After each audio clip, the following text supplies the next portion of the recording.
I've been a professional comic book artist for the past 30 years, okay? Let's keep exhausting the bank accounts of a small demographic of loyal pay pigs over and over again. Okay. Tired of explaining your unwavering support for guns amid constant mass shootings? Having a hard time selling people on slashing Social Security and Medicare? How's a good Republican supposed to explain all this stuff? Guess what? You don't have to, because you've got anti-woke everything. Skip that uncomfortable policy junk and stick to the culture wars. Look, a gay M&M. See how easy it is? All you need are a few unrelated issues and plenty of outrage, and you're on your way to anti-woke everything. Of course, you could try to explain how Republicans helped add $5 trillion to the debt when they gave rich people a huge tax cut. Or you could tell people Joe Biden is coming to take away their gas stoves. Congratulations, you're now an anti-woke cooking crusader. Anti-woke everything works great for toilets, light bulbs, bathrooms, fashion, fictional characters, books, and of course, plain old speech. Why talk about your unpopular policies when you can be outraged about candy, cooking, and cartoon characters? Anti-woke everything. Let the culture wars work for you. A recent addition to the Marvel Comics canon was with Miles Morales. One of Peter Parker's most harrowing events is Maximum Carnage, where he literally had to throw down with Carnage. Carnage was such a big deal, he needed the help of almost every other character in the Marvel Comics universe to do it. So when Miles went up against Carnage for the first time, you know what we're going to have to do? We're either going to A, have to make him have more help, which is just going to make him look weak, or we're going to have to make him go against Carnage with less help, which will actually, that's the only way that's going to, be able to sell the story, but also not like, here's the thing, new phrase, isoming. Isoming. We're not going to ice him, the damn character, by making him look like trash in his first outing. That's trademark now. Can I trademark that? You have to talk to Good Shepherd Ministries, I think, is the thing. Oh! Here at AF, we work hard to make sure we've got the facts to back up every accusation of chuddery, that we're entertaining every time we spotlight some fascistic film fandom flimflamer, culture vulture, Star Wars swindler, or comics con man. And by we, I mean me. And while I'm certainly not doing it for money, I do need to buy a new PC soon for continued editing and streaming. That's why I want to express my deep gratitude for my support on Patreon, from dopest members like William, Michael, and Smirking Gun. That's not to say that the members at the chillest and basest tiers are any less appreciated. But even if you can't swing it, you can follow me for free on Patreon and still get some exclusive content and opportunities to chat directly with me. YouTube makes us give every ounce of ourselves. Sometimes it feels like we're being milked dry. Support at any level is hits.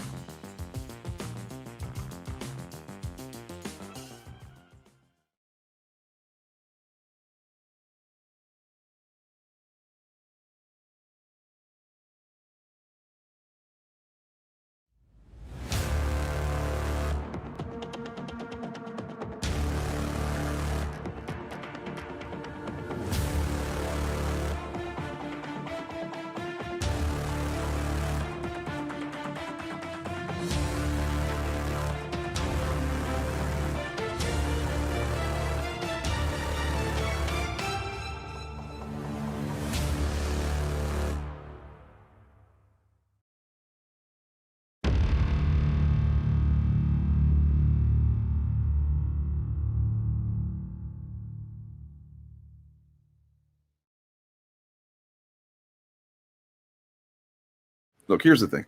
It's the ever-loving blue-eyed thing. It's clobbering time. So Jason asked me about X-23. X-23 is not a character. Her name is Wolverine. That's her name.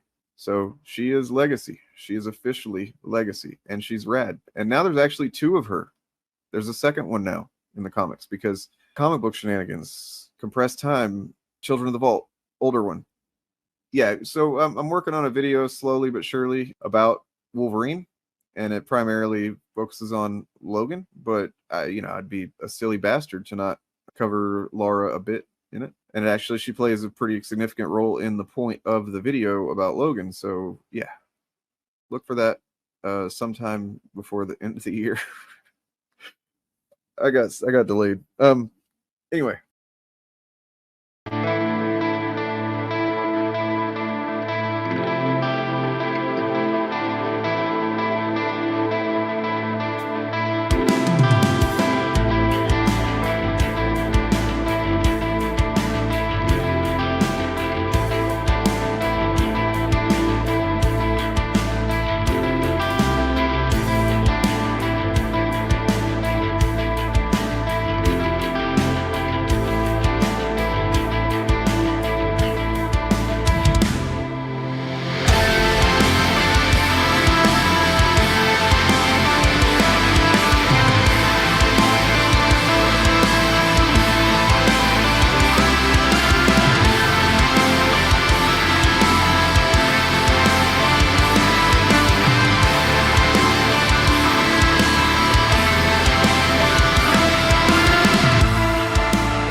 Stop this kind of thing is to arouse public opinion. It's very upsetting. It has a bad moral effect. Forced adversity.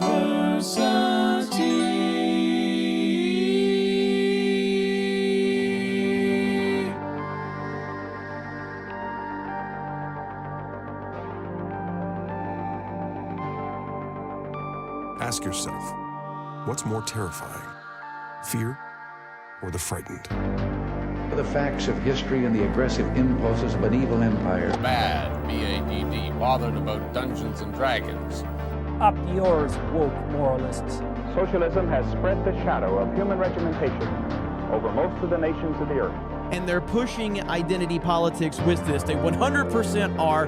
How do you think homosexuals reveal themselves? And the shadow is encroaching upon our own liberty. I think there ought to be a law against them. Tonight I'm going to show you why.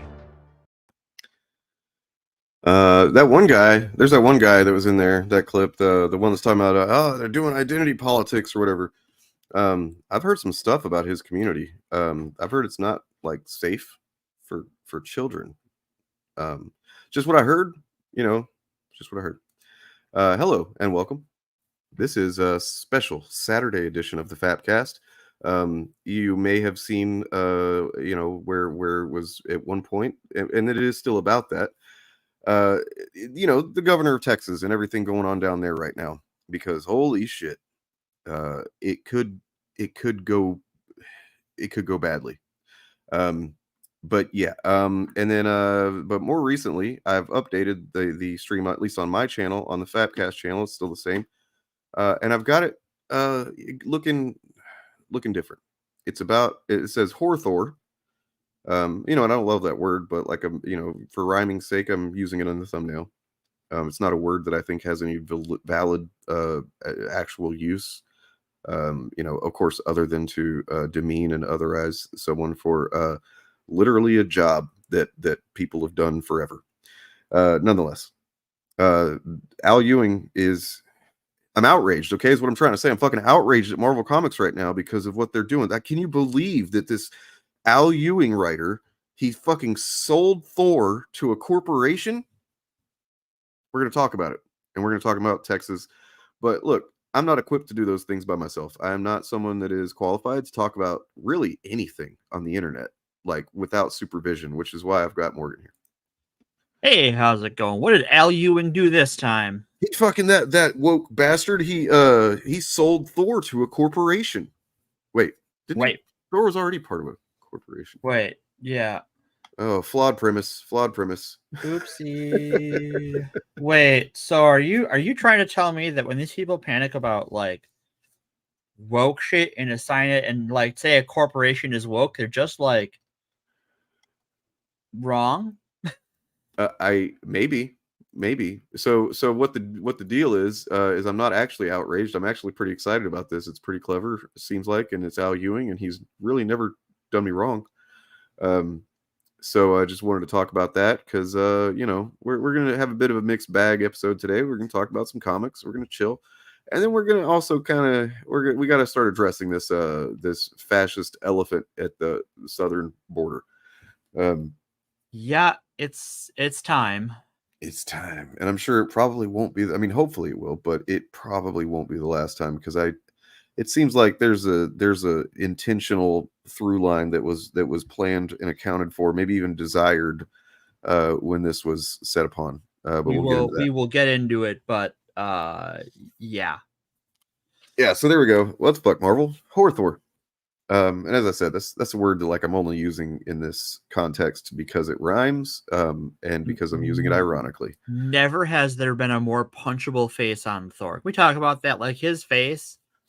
Well, I just want the Hulk to just punch that face over and over and over. So this actually brings me to another point that I thought about just doing a stream titled this at some point. But like, you guys ready for a fucking hot take? Sure. I'm prepared to be canceled for this. Uh-oh. Everybody knows, but if you generally know about comics and stuff, you know about Greg Land. Comic tropes. Several other people have videos about Greg Land. You've probably seen his work and been like, what the fuck is going on with Greg Land's art? Where it's like generally overall competent, but then the faces in particular are often clearly traced from a magazine, and in some cases you can even source the magazine's exact pose and model or whatever that he clearly traced from, right? Right.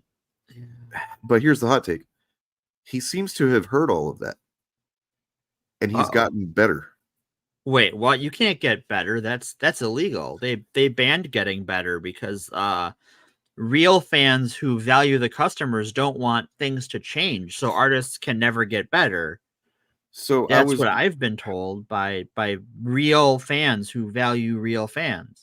I was reading the Predator versus Wolverine, which I'm not quite sure why they put Predator's name first. That kind of baffles me, but whatever. Predator versus Wolverine series recently, and by Ben Percy, who's good, excellent, actually, Wolverine writer. And then I was like, wait a second, this is Greg Land doing this part of the book, and I'm like, but I don't hate it.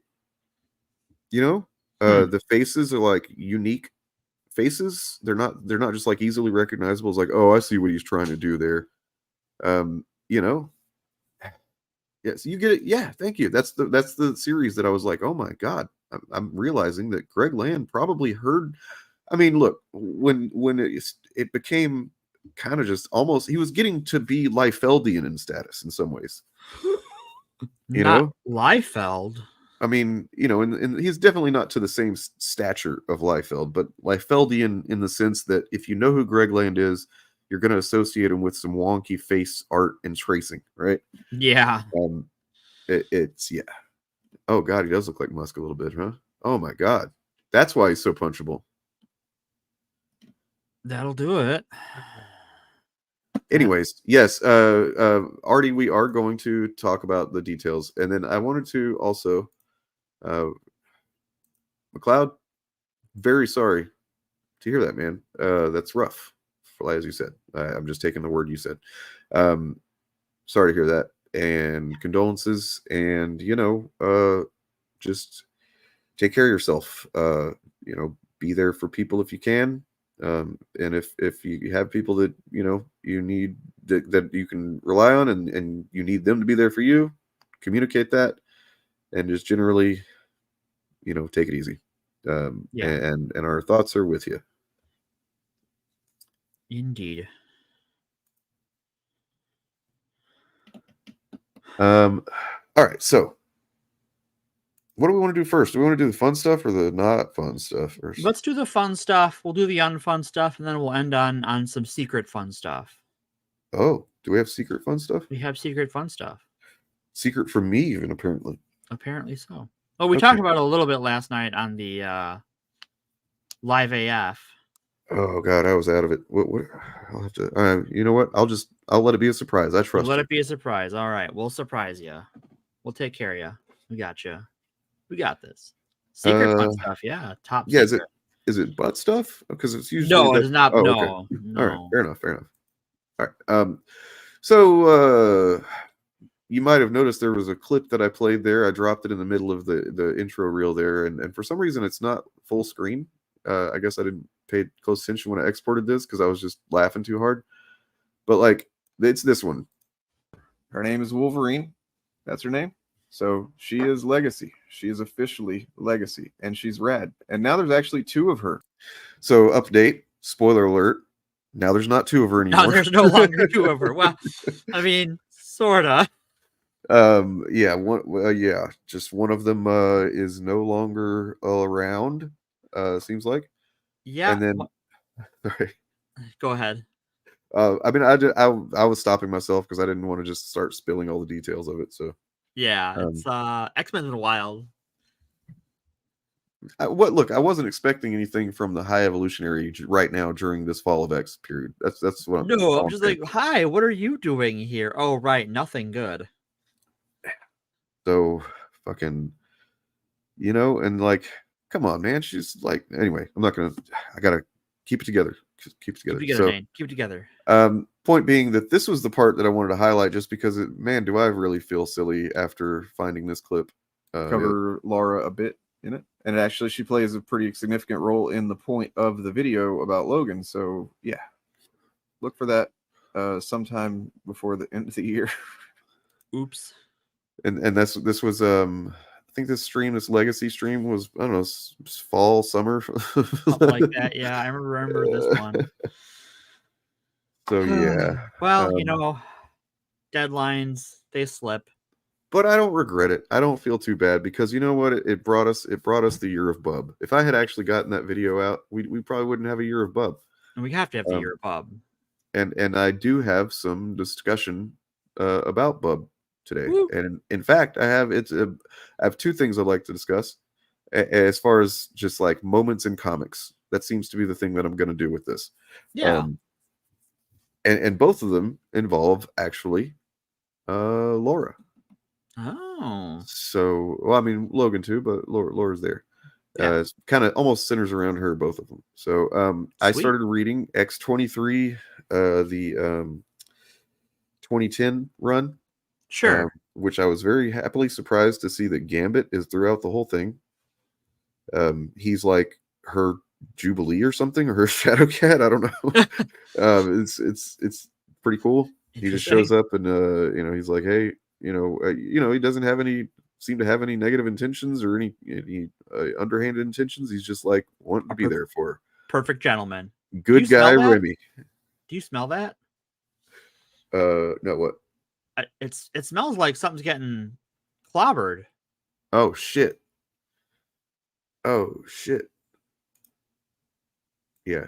I mean, it does smell like that. Here, I got just the drop for you. I've been a professional comic book artist for the past 30 years, okay? Let's keep exhausting the bank accounts of a small demographic of loyal pay pigs over and over again. Okay. That's a good one. Look, once again, I do not condone everything or even, the channel that makes those puppet videos, but they do have some funny puppet moments, and that's a funny ass impression. Bad people can be funny sometimes too. It's true. It's okay to appreciate them when they're funny and call them shite when they're shite. And sometimes it's like, even though you don't condone it, and even though you don't, it's like, I wish people wouldn't maybe use that kind of language or something. Sometimes it's kind of cathartic for somebody to just be a little raw, I get that. You want a raw tough guy? Then take it raw. That's how Jean Grey likes it. It's true. That's live from their. You know what? We'll just I think I disappointed the thing. I'm sorry. You're gonna get clobbered now. I need to re-upload it into my bank here because it's so far up that I have to scroll a good bit and I can't hit it in a good amount of time. So here you go. Look, here's the thing. It's the ever-loving blue-eyed thing. It's clobbering time. Okay. Oh, I got an alternate for you. Guest appearance. Here's the thing. So when Pillar of Garbage uses that, does he like pay you royalties, or does he pay the Thing royalties? Do you both pay the Thing royalties? He had no idea. I don't think he's watched my content before or anything, so I don't think he meant. No, I mean, glad I don't have to pay royalties, but I probably would if I had to. Like if you had, yeah. Hey, look, you can't keep doing that. You know, you got to pay us some money. I don't know. And like if Ben Grimm showed up looking for, you know, a little something for, you know, using his handsome likeness. Sure. Well, I mean, you got to respect that, right? Like that's for his sweet Aunt Petunia. You know, right? Got to take care of her. Absolutely. Rent on Yancey Street is high. Oh, it's high right now. Yeah, it's real bad. And other Ben Grimm memes. Oh dear. So yeah. 1 second. I'm trying to find a thing. Okay, there's that. There's where the hell is that at? I don't know.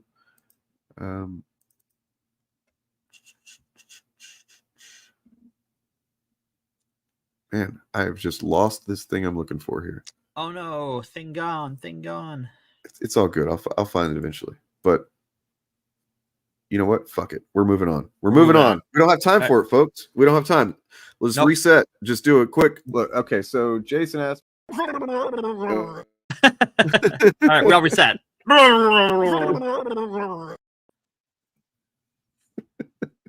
Me getting up in the morning. X-Men Evolution. All right, yeah. So we're bubbing it. We're bubbing it. Bubbing every minute of it. Bub. I'm bubbing it. Yeah. Just came up with that just now. Well done. All right. Okay, so got this moment here that I'm trying to decide which one I want to do first. Yeah, I'll do the X-Men the Generations one shot first. The Wolverines. If anybody's unfamiliar with the Generations one shots, it happened, man, right there at the very butt end of I think Secret Empire. Something like that, yeah. Where like in the last issue, after all the climactic battle and everything, and everybody's like, "Oh God, thank God that's over." Suddenly, like several characters just vanished, like they just right get there, like up and eat in time, yeah. And it doesn't explain in that book what the hell's going on. No, I remember reading it, going, "What the fuck is going on here?" Well, so what happened was that each of the legacy characters essentially were transported by some mysterious force, editorial. Yeah, the force of editorial, yeah, of corporate synergy, sent them, the legacy characters, to back in time to different points where they met their progenitor, the character that inspired their thing or whatever. Yeah. And so you had the Hawkeyes meet up and stuff like that. But the interesting wrinkle was that the older characters, in a lot of cases, didn't really know. Like, this is before the legacy character existed, right? So before they met their legacy character in the current timeline. For instance, one of the best ones was the Spider-Man one, because Miles got to go. As far as Miles is concerned, Peter's like this badass, super confident. This guy, like, I can never measure up to this fucking guy. You know what I mean?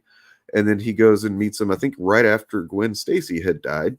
And he's just like sulking and depressed in his room and like doesn't believe in himself, and he's wanting to quit and stuff like that.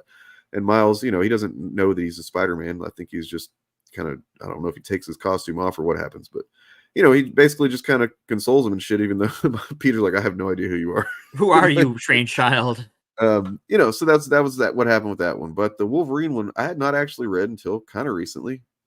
And then here it is, at least the parts that I think were pretty cool and relevant. Speaking of legacy, which I've been doing a bit of. Just a smidgy. So, and this is the kind of thing too, that, not to get too in the Chud weeds, but like, this is the kind of thing that I could see a Chud making a big deal out of and acting like, oh, she's just better than him or something.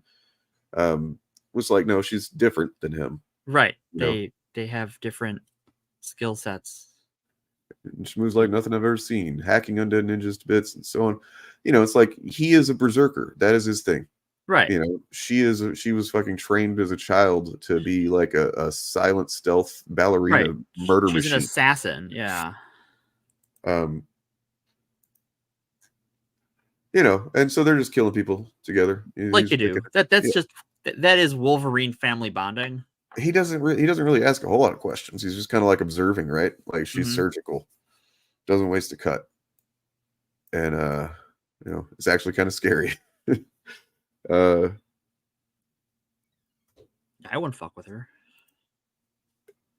Together, we're a nightmare. It's a pretty good shot.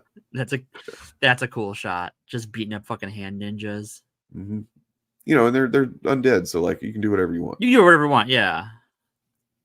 So he's like, he says, you have a sword in you, you know, which is like, would you mind? And so they have a little bonding moment there, and yeah, I like that.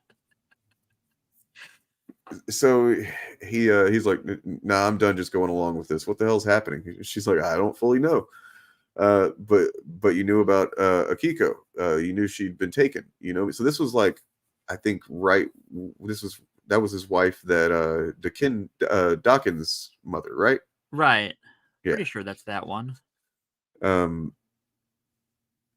mean, you would think so, but like actually the hand is just as much ingrained with the history of Wolverine. Like he's right in there with the lore too. You know, maybe not just as much as Daredevil and Elektra, but he's a big part of it. He's definitely had run-ins with them before, especially because they've sort of filled in Wolverine's history. The Hand obsessed with immortality. Right. Yeah. Effectively immortal. And Wolverine being a character that oddly has gone up against a lot of demons over the years, because he's kind of one of the only just people who can do it effectively. So yeah, she's like, you know, when I realized where I was, I came to find you, find out what happened. Don't know what else to say. Don't want to affect anything. You know, and then he's like, oh, so, you know, just kind of, all right, whatever, you know, what's your name? And then they end up in a fight with old Sabretooth. That's a classic. That's a recurring problem. You know, this is whenever he wore that costume and actually kept his hair kind of short, I guess. They all fall. Well, these two fall out of an airplane that's midair. You know, and she lands like that, and he's, you know, about to cut her head off. He's like, you think that's funny? He says, no, that is. More good shit right there. And then this moment, I realized this is, I think, inspired the moment in Logan with a similar thing where, like, literally the line is almost the same, because he says, you know, she's like me, very much like me, which is exactly what like Professor X says in Logan. And then, you know, she pops the claw from the foot and in the fucking throat. Yeah, that's a bad day. Good times. And then they have some talking after, and basically, you know, he's figured it out. She doesn't say exactly, but he kind of, you know, is like, this moment's funny. Are you from from the future, an alternate timeline? She doesn't say anything. Yeah, it's something like that. When you're the feeling when you're Wolverine. He says, I don't know what your oh, sorry. He's talking about his another kid, I guess, which I'm not sure who this kid is. Actually, I need to look into this, because it's neither here nor there. Yeah. So basically, he says, I'm sorry for however I've screwed up your life. She's like, I don't know what you're talking about. And he's like, nah, don't try it. I can see the truth. It's not just the claws in the costume. You smell like me, and I haven't seen my mother's eyes in a long time. So, you know, just like Logan getting a glimpse early on that like things are going to be not quite what he probably expected. Right. And then he's about to leave. He's going to leave and not stay the night with, I guess, the mother and the child or whatever the fuck's going on there. And you look into it. She convinces him to stay and read the kid a story, whatever. He convinces her to stay and have dinner. And she, unfortunately, is not able to, and she leaves, has to vanish again. Right. She gets sucked back into the time editorial vortex. You know, she talks about, he talks about, she apologizes for acting a certain way, because she was kind of, you know, angry for a minute. And he's like, hey, if you're who I think you are, then dealing with grief through anger runs in the family. That's what we do. We take our emotions and we stab something with it. That's the Wolverine way. It really is. So yeah, I just thought that was a sweet moment, but it's nothing compared to the next one. Let me see. So Twin River 100. No, this is not the Gang Wars event. Are you talking about the Thor thing? We'll get there. We'll get there. And I don't think it is Dokken, because I don't know. I'll have to look into it. I'll update you guys on the next one. But then after that, I've got moment from like I said, X-23, the 2010 run, where so in this one, they Gambit and Laura had just dealt with Miss Sinister, who that's a name I haven't heard in a long time. Who she kind of, she had her weird shit going on. She apparently was like fighting off Mr. Sinister, who was like trying to appear from within her body. Right. I couldn't tell if there was some kind of like trans thing being said there, if this was just pure sci-fi mutant, nonsense. It's pure Mr. Sinister bullshit, if I recall that era correctly. Where like she is someone he like modified to be like a backup him. Yeah, she wasn't even like a clone. He made a person who already existed into a clone, basically. Right. And that's kind of crazy. That's some very sinister shit to do. Some very sinister shit to do. In both ways that you can mean that. So in this, they just got done with that little arc, couple issues arc, and they got back to now they're in Paris, and she has this list that she has come across in that whole encounter that had, the names of some people that apparently had something to do with her creation, and she's not sure who they are, but she's like got this list, and she, she's a fucking killer, so her instinct is like, I should just kill these people. And good guy Remy calls Logan to come give some advice, because this is above Remy's pay grade, right? So she's dealing with some shit. She's sitting on the roof here, and I don't love this art style. This is also it's fine. It's fine, right? But it's competent. I'll say that it's competent. Yeah, like there's nothing bad about it. I just don't love the style. Yeah, it's just not. Yeah, it's not my favorite style. Oh man, that'd be, yeah. So yeah, she's sitting there looking at this list, and got some feelings about it, I'm sure. He shows up, says, "Nice view. What's that?" I found it in Madripoor when I was in Malcolm Colcard's lab. It's a list of names, kill list, my kill list. It's long. Covers only 1 year. There must be other lists just as long. I did not see them though. Why are these names circled? I don't know. Is this why you've been hurting yourself? Which content advisory here.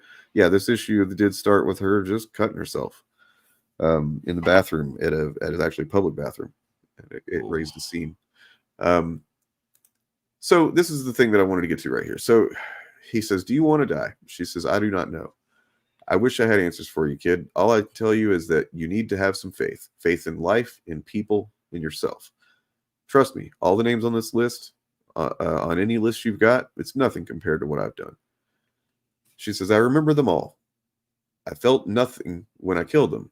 I wish I still felt nothing. I do not know what this feeling is that I feel now, but I want to stop." Well, it's guilt, it's grief, it's fucking heavy ass burden for sure. And then his response here is one of my favorite, kind of just Loganisms. He says, "Better memories, darling. Fill your heart with better memories, better actions, better friends. That's all any of us can do." It's like simple. Yeah.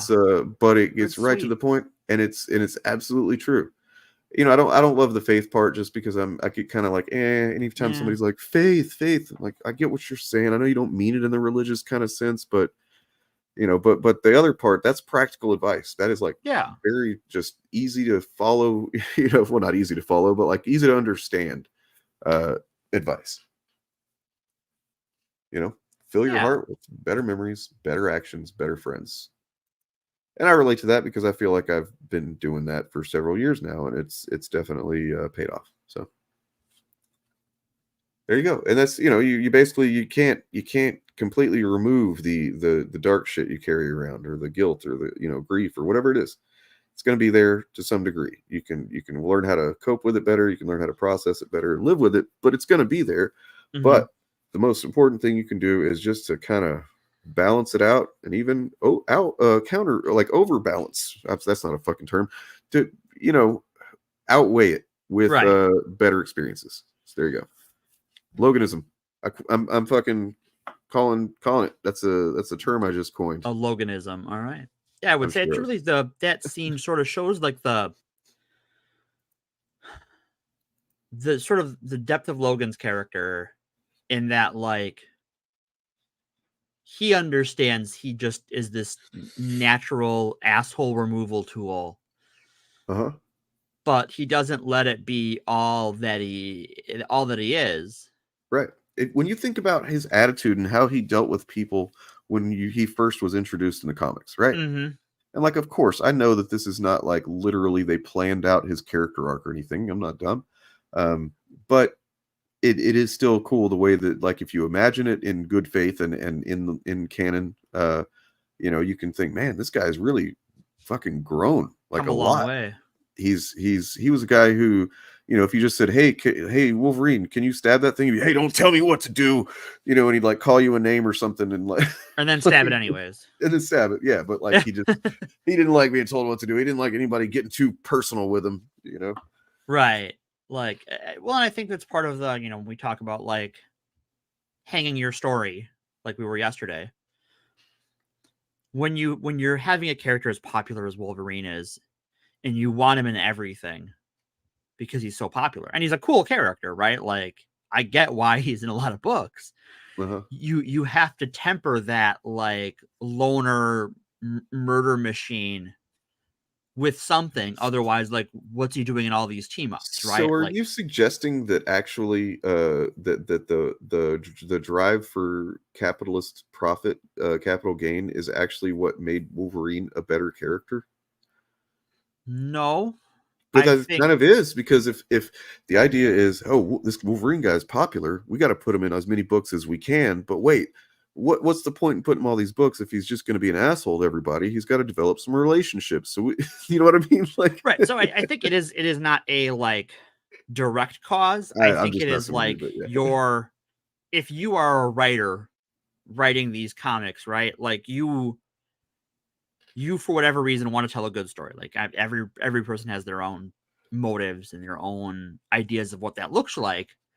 But like, if it's, we're going to put Wolverine in every book, then there's only so many ways you can do that. And that's just a way that makes a lot of sense to have him develop the way he did. And so I think it's maybe not a cause of capitalism, but just like a side effect.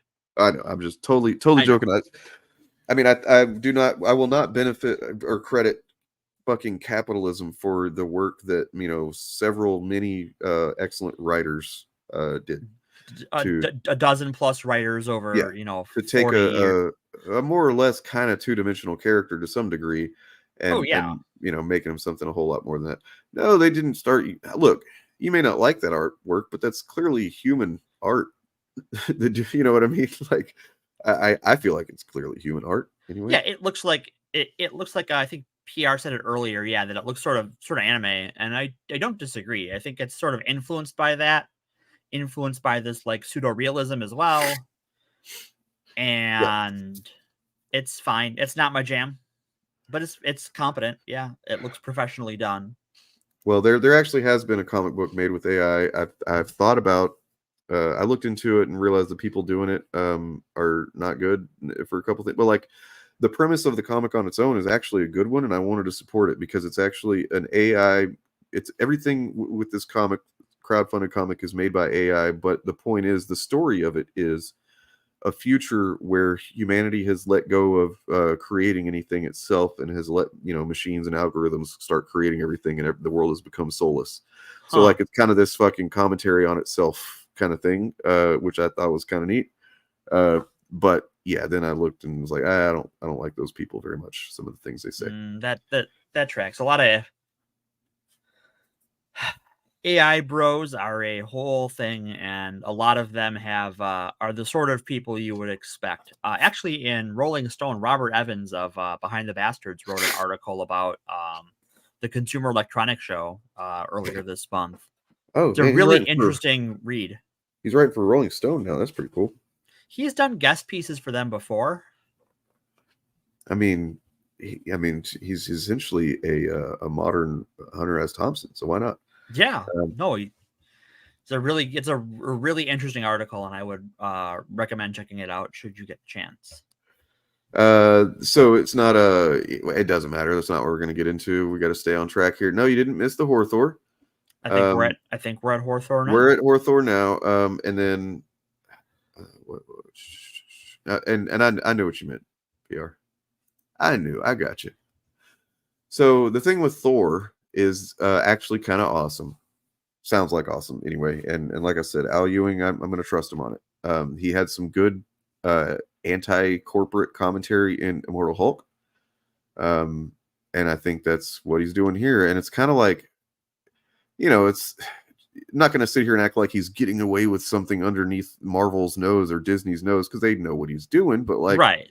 It is still pretty cool that he's just like, that he even had the balls to pitch it, I suppose. So let me fucking actually open up the article that I apparently closed. Okay, so in Immortal Thor comics, the fictional versions, anybody that's not aware, in Marvel Comics, there is Marvel Comics. Like, there is a publisher called Marvel Comics in the canon of Marvel Comics. Guess what they publish? Comic books about the same characters, except, you know what I mean? It's right.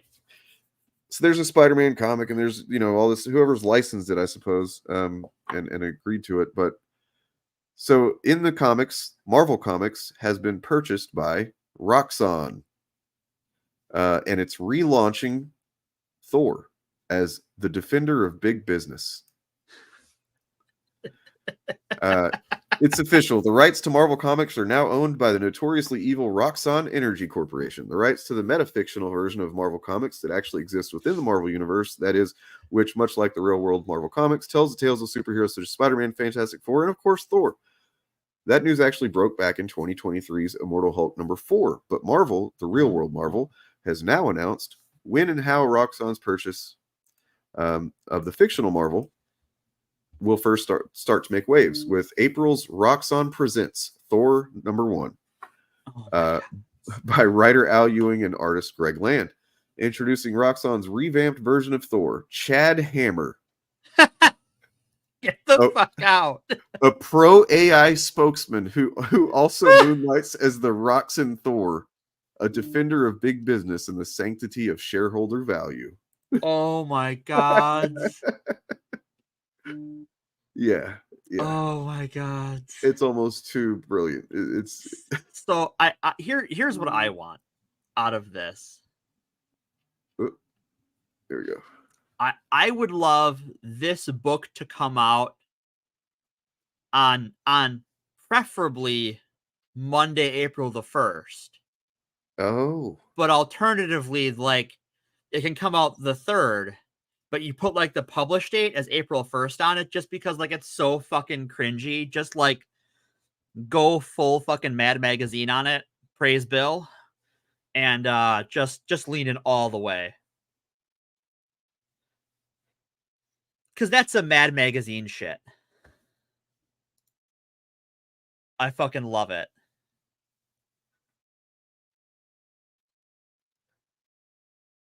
He looks so punchable.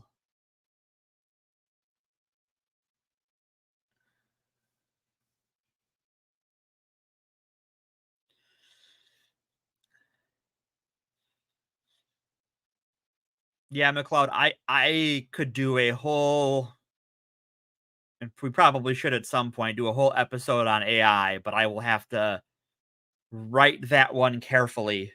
I won't say any more on the issue, but AI enthusiasm is a fucking cesspool.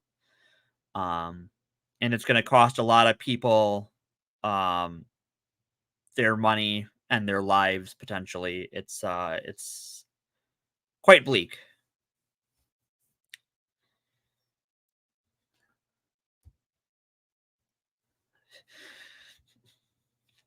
AI told the artist to make him look like Homelander cosplaying as Thor. I don't think Homelander can smile like that genuinely looking though. Like, it's kind of like it's the AI thing. It's kind of like Elon Musk and how he's viewed by people who just don't, or like kind of low intake information people. Yeah. They just like they view the superficial version of the PR version of a thing, and they're like, yeah, that's awesome. Yeah, Musk is awesome, man. And then like the AI's the same thing. It's like if you don't look into it, if you're not curious and you don't care, and you're just like, oh, AI, that's a good thing. I'm glad we got, it's the same kind of fucking thing. And those people are gonna kill us all. People that think that way. Yeah, sorry, we're supposed to wait for the dark shit. My bad. Right. Oops. But yeah, no, this looks really funny. Like, I don't know who the creature in the middle is supposed to be. I don't recognize the big like goat skull guy. I think it's supposed to be the bull, the Minotaur guy, the Roxxon CEO, maybe. Oh, okay. With like a different form now or something. I'm not sure. I read the first few issues of this Immortal Hulk, and then I apparently stopped the issue where this purchase happened in the comic. Oh. I did not get. So the head of Roxxon, I forget his name. It's fucking something, man, but I don't know. Like Dario Agger, thank you. Which is, I remember whenever the Thor: Love and Thunder was announced, and they said that Christian Bale was going to be in it. A lot of people were thinking he was going to be Dario Agger. Ah, okay. That's a movie I still haven't watched.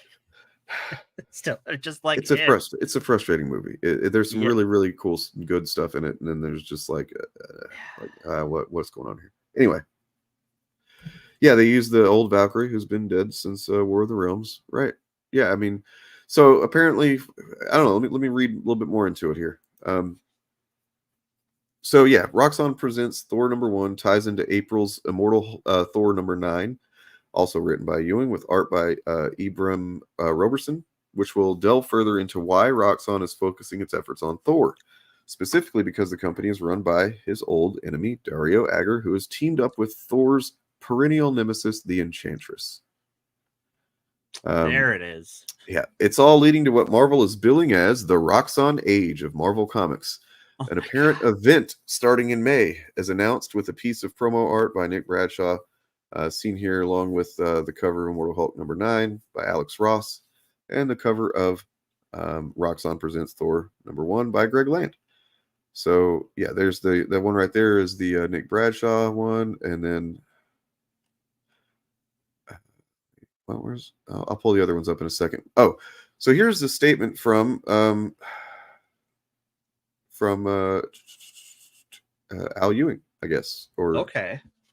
Who's this? Now is this Al Ewing on our Earth or Al Ewing of 616? Well, okay, so you can tell me. Roxxon's hostile takeover of Marvel Comics is, and then scratched out are the words, the worst thing to happen to the industry in decades. And then replacing that is just what comic books needed. I was horrified, jazzed beyond words when I saw how the so-called Roxxon Entertainment Standards Committee had gutted, improved my work, methodically stripping away every iota of scratched poetry, symbolism, and metaphor, added junk no one cares about. Ewing was forced to say in a tongue-in-cheek statement. The result is a comic that can best be described as scratched out, an act of unforgivable violence against the medium I love, and then added rollicking good time for the whole family. Scratched out is may God forgive Roxxon, for I never shall, and then make mine Roxxon. Oh my God! Oh my God! It's oh. Good shit. I haven't read a Thor comic since Siege. Oh God, it's been a while since it's been a long time since I've read Thor. I mean, I would definitely recommend. Oh my God. Well, I mean, wow. I mean, if you haven't read any of the Jason Aaron run, then No, I holy have shit. not. Like, it's just All because by right. the time I was sort of came to have it on my like radar, it was like, oh, this is thick. Okay, so everybody who has read this stuff like I have, y'all gotta back me up on this. Morgan, get on some Jason Aaron Thor. Like I have, like Jason Aaron did for Thor what Ed Brubaker did for Captain America to me, as far as like that taking is taking a character that I've always like. It's like, yeah, he's fine, but kind of a little bit not my thing. You know what I mean? But Yeah. then you get the right guy on him, and yeah, he takes him places and makes you see him as a real character kind of thing. And he goes from losing his worthiness. You also get in the midst of that, right after that, of course, the Mighty Thor is in. Spoiler alert: Jane Foster. right. And then, and at the same time, you get the unworthy Thor, where he doesn't even have the hammer; he's got the axe, and he's all He's got the depressed, axe, and yeah. he's drinking a lot, and he's just kind of like bumming around, but still being a. That's So how is he ended that- up in Secret Empire Oh, on the side okay, of sure. Captain America, because he was like he had no fucking confidence in himself, and then you see Captain America, right, who he respects, saying, "Hey, we're gonna do fascism now," and he's like, "Oh, okay, I guess. Like, I guess that's what we're doing." You know. So I'm trying to place this because, like, I know the axe first shows up in Uncanny Avengers. This is after that, though. Might be right. Because like yes, there's it like is after that. a part of that story that like takes place in the past before he has Mjolnir and he has that axe. Yes. And like one of the bad guys is using that axe to get up to some fuckery. Yes. Yes, I think so. Okay, all right. So he goes back to that axe. All right, we're I gaming. mean, if you want, just like the place that I first read in the Aaron run, was this where he started? Was God Butcher story the first thing he wrote? I forget. Yeah, I think it was. So yeah, you start off with Gore the God Butcher, just right out of the gate. You've got Thor investigating these gods being fucking butchered, and then you are introduced to Gore, and things get wacky from there. All right. Well, I've got I'm traveling for work next week, so I will have some reading time, and I've got Marvel Unlimited, so hopefully it's on there and I can. Was it really 7 years? Holy shit! There's a lot there. Like I'm telling you, you're not. There's no shortage if you get into it and you like it. There's plenty. Well, I will have to at least check the first year of it out, right? Like that's. Ooh, that sounds cool. He loses his worthiness because, like, basically, whenever he first meets Gore, being what Gore's about, which I guess you don't know much about Gore. No. Never mind. I'm not going to tell you anything. So you can just don't spoil shit. Yeah, quit it. All right. So there's that. Now we know why Thor is a whore. He's joining the Thor whorecore. Thor whorecore. I'm sorry, I can't pass up a rhyme, even though the word is problematic and I don't like it. And somebody said something about prostitute. That's not a good word either. That's like a cop word. Yeah. I know that not everybody realizes that, so it's like not like shaming you, just trying to inform you at this point, and that right in the future, try not to use that word, because that's just how fucking cops patriarchy bullshit. Like, man, people just got to do jobs, get money. You just got to work, right? Yeah. Bootlicker Thor. Bootlicker. All right. Oh man, that means we're to the thing now. We're to the thing, yeah. All right. I had some stuff that I had thrown into the old server, some resources. I don't know if you looked at those or if you had anything better or different or what. We can start with that. I have some side things to go off of that, but we can start with that, and then I will bring in my stuff as we go, because I think there's another angle we can look at this at that isn't, literally isn't being talked about at this point, but okay, I think it's quite pertinent still and relevant. So I did a stream with a couple of years ago now, whenever I was doing that Beta Boys thing with Robo Strange, and we did a stream dedicated to this man, Governor Greg Abbott, because at that point he was Oh man, he was going after women's reproductive rights. It's a good thing that there was never any progress made on. Wait a second. Wait a minute. Yeah. So this guy, as I said on last night, he's kind of the tip of the spear. You can look to whatever Abbott's doing, and however that shakes out, you can kind of like start to gauge where the Republican Party is going to go next. Yeah. And it's just kind of been a few different times that he's done that. He's shameless. He's I just have to assume cynical to the extreme, and has no problem just doing the most disgusting, dishonest, inhumane bullshit possible. Nothing that resembles morals. He's a fashy fash. So let's see.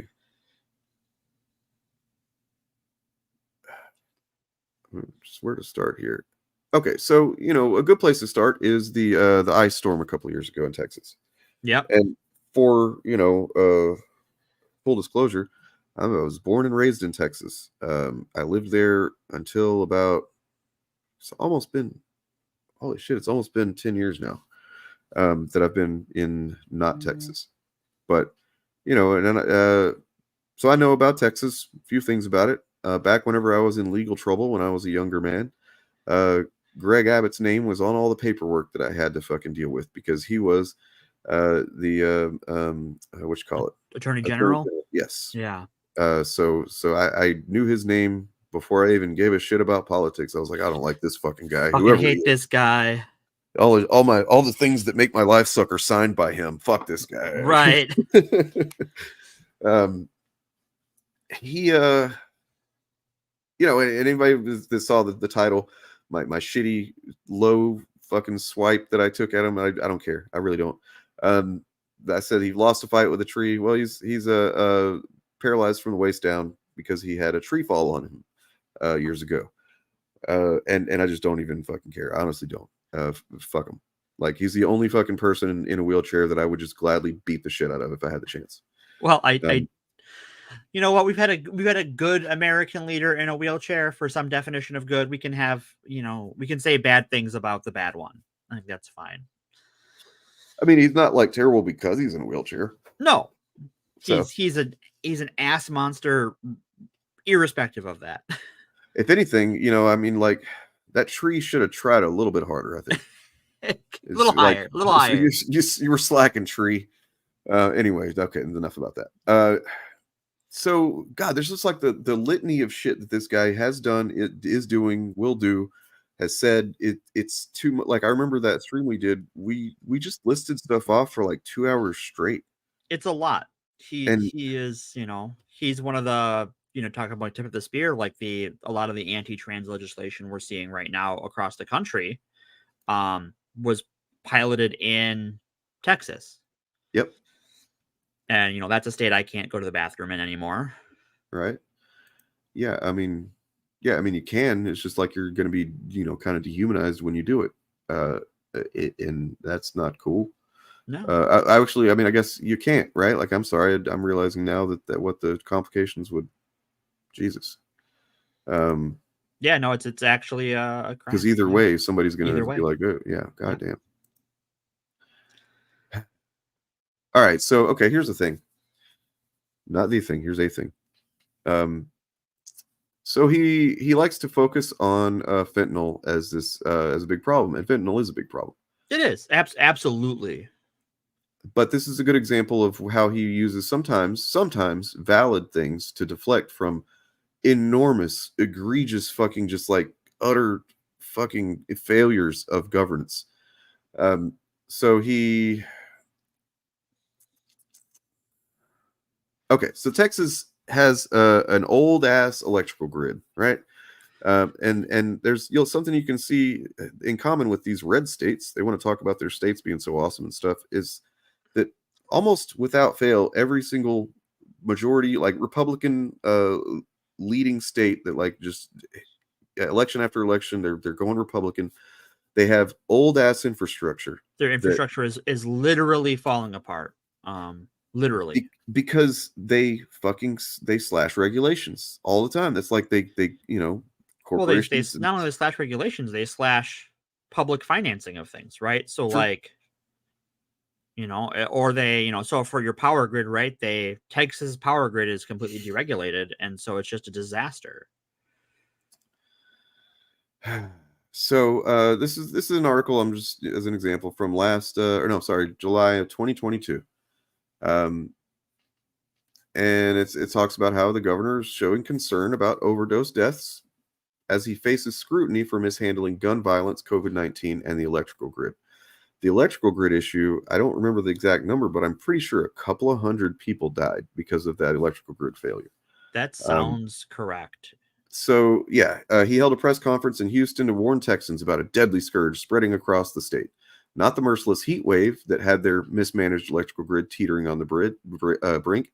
Not surging COVID-19, for which the Centers for Disease Control had again advised those in certain counties to mask up indoors. Not even the epidemic of gun violence, which had only been highlighted by the infuriatingly slow response to the Uvalde school massacre, which he held those police to no fucking scrutiny or any kind of accountability for just like taking, what was it, something like a fucking hour and a half or some shit to do anything. Right. Hundreds of police officers employed by the state over multiple departments stood around and did nothing for a few hours. Yeah. So he was all mum on those emergencies. Instead, he alerted people to the deadliness of fentanyl, a synthetic opioid many times more potent than morphine. And he said almost 1,700 Texans died from fentanyl overdoses last year. But of course, he did not mention that over 3,500 Texans die every year from guns, and nearly 6,200 San Antonians died from COVID-19 and counting. And that's just in San Antonio. And who knows how many people would kill over if their air conditioners were to cut out. And I can tell you from lived experience that if you live in Texas, essentially every part of it, I think, but especially where I'm from, Central Texas, Southeast Texas, the Houston area, if you do not have some sort of air conditioning in the summer, you're gonna fucking die. If you don't, bad. It's just gonna happen. And like, this is just, it's a fixable problem. There's clear avenues to fucking saving lives, to preventing death and harm and stuff. And it just doesn't matter to him and to his cronies in the fucking government in Texas. Right. It doesn't matter to the Republican Party anywhere. Pick a place in the country, they don't fucking care. Or they want that's less people, right? That's less benefits to pay out, right? Less Medicare, less Social Security. So and this is just the Republican problems compound because of Republican bullshit. Right. So right here you've got fentanyl. It's a legit problem. Like, cool, okay, good that he's doing something that to some degree that will maybe save some lives. Focusing on that, sure. But then he goes on to say, it's so important that as parents, you play a role in making sure you educate your children about the way it can be laced on a drug in ways in which they have no possibility of discerning whether fentanyl is on the drug. And that's not really true, because you can easily tell whether a drug has been laced with fentanyl by testing it. But under the Texas Controlled Substances Act, the testing equipment is classified as paraphernalia. That means fentanyl testing strips, which are inexpensive and exceptionally accurate, are actually illegal in Texas. Yep. Cool, man. Fucking cool. So here's another fun thing about that. Fentanyl is not a new opioid. It's actually an old opioid that we went away from because we had more efficient ones. But then because of the Sackler family and their company, we had the opioid crisis that made things like Oxy incredibly accessible. And so now with that more restricted, demand for fentanyl has gone back up, and fentanyl is a less precise medication, if my understanding is correct. And so by allowing one opioid crisis, we've basically created another, which, pretty fucking shitty. So it gets stupider, guys. I hate to tell you. And just more frustrating, because Okay, so I actually take away the little bit of credit I was giving him for being concerned about deaths, because he, of course, refuses to allow the expansion of Medicaid. Yep. Which means that there are a lot of people that are not getting health insurance, that don't have access to healthcare, that could save their lives, that could get them treatment if they are addicted and things like that. But no, fuck them. Well, like, fuck okay. that. Oh yeah. So like here, let's compound this, right? Let's say you get hurt, right? You get hurt on the job. Their workman's comp sucks, right? I can't imagine their workman's comp laws are not very good. Yeah. Not very good, right? Well, I mean, actually, so they were when my dad got injured when I was a kid. I'm willing to bet they've just destroyed them since then. Right. But it's also an at-will employment state, so they can just fucking fire you. So now you were hurt when you had insurance through work. You got opioids, but you're unemployed, you lose your insurance. You can't get on Medicaid, and your condition isn't treated. So now, like, you're just in pain forever. Mm-hmm. And that's a feature, not a bug. Mark, that is oddly close to my experiences. My sister was not a cheerleader until college, but all through primary school and stuff, she was actually on the dance squad, and we had to go to Dallas to Cowboys games, and like I think 3 different times that I remember, her and her cohorts all danced at halftime at a Cowboys game. And I hated it almost every time that I went, because it's stupid and cold and football sucks. Anyway. True. The choir. See, then, but the thing is, so why does he focus on fentanyl of all things then? Because it's shorthand. Yep. Shorthand for the thing that he really cares about. And yes, we are getting there, because this is a segue. One almost suspects Abbott's focus on fentanyl is a diversionary tactic having little to do with harm reduction and much to do with beating a cheap drum over Joe Biden's alleged open border policies. Historically, illicit drugs serve as dog whistles, so that without saying anything too explicitly racist, politicians can scare well-to-do white Christian voters with a nightmarish image of crazed criminal minorities. The Irish and alcohol, Mexicans and marijuana.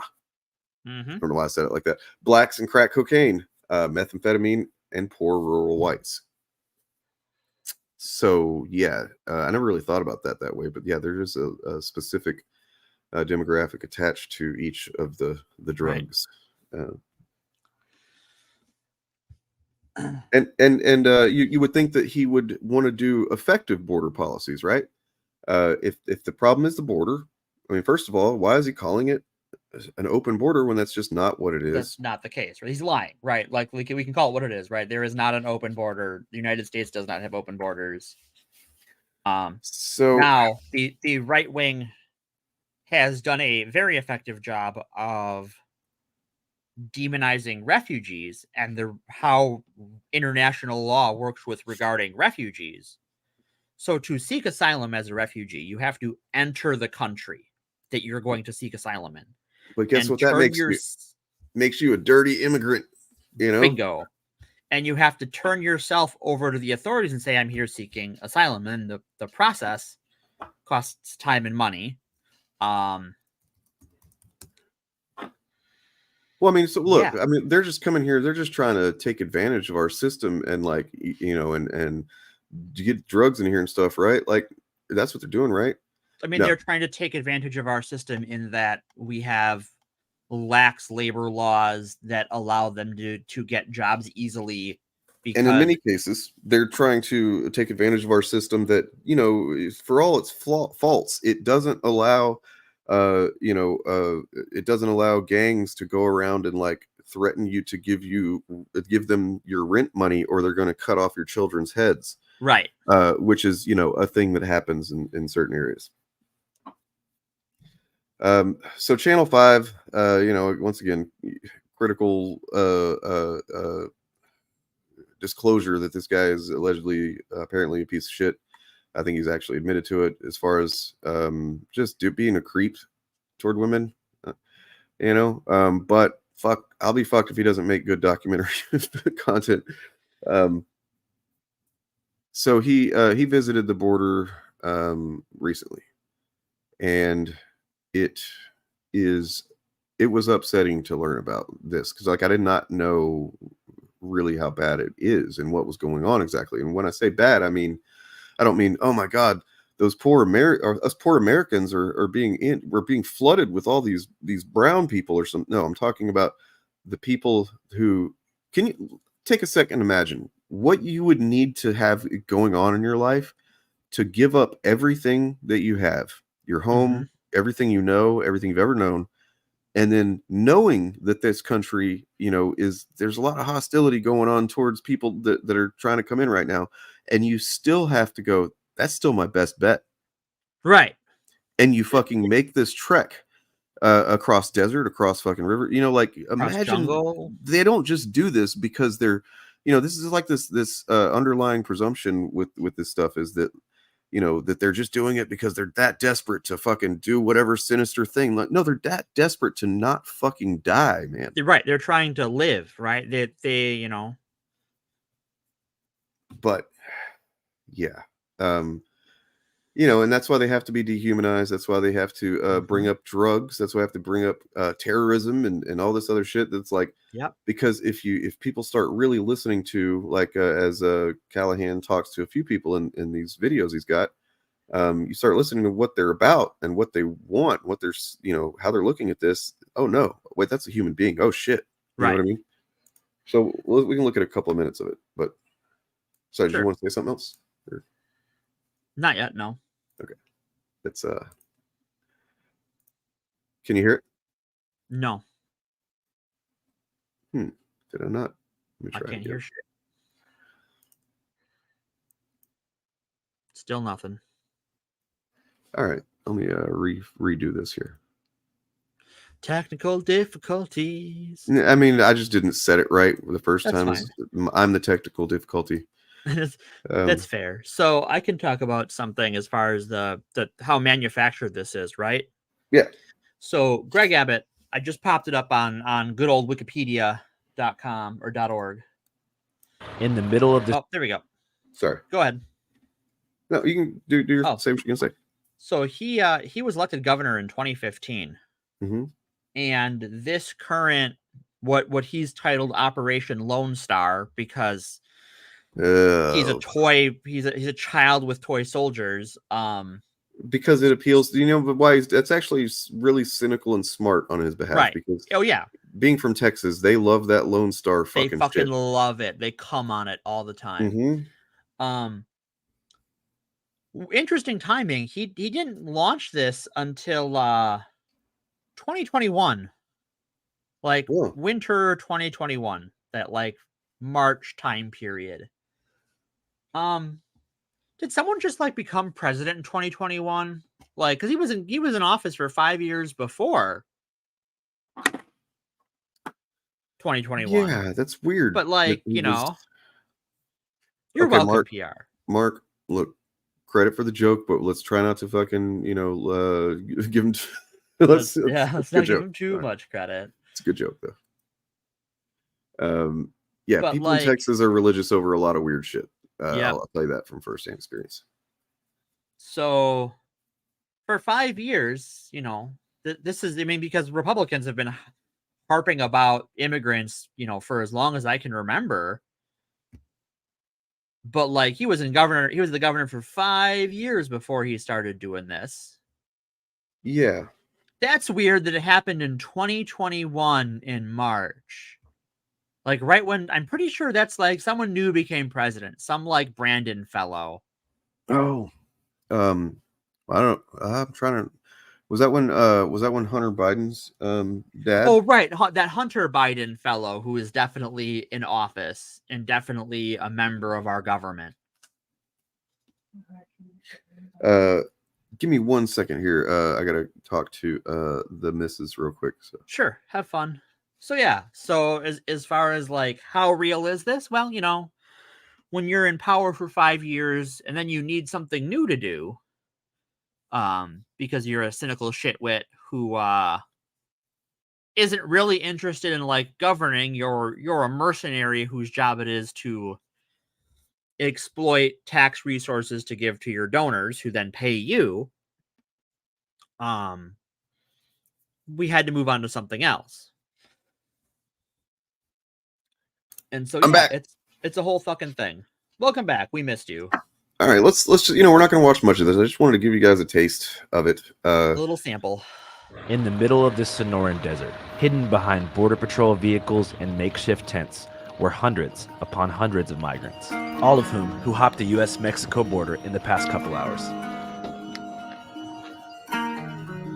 It was a shocking sight to see. People. The only thing that is true, and this is the there's always a kernel of truth to the propaganda lies and shit from the right. The only thing that is true is there is a lot of people trying to cross the border. Yeah. If you are a fearful minded person, if you are someone who is incurious, and you don't care about the conditions outside of your immediate vicinity and how things affect you, then it's really easy to let yourself be filled with all kinds of scary stories and bullshit. But like, really, like, look at these people. Just how scary are they?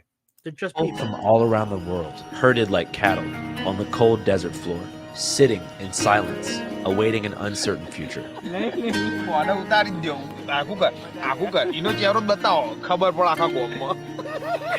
Despite these conditions, spirits are generally high because most of these people have traveled days, weeks, and even months just to get here.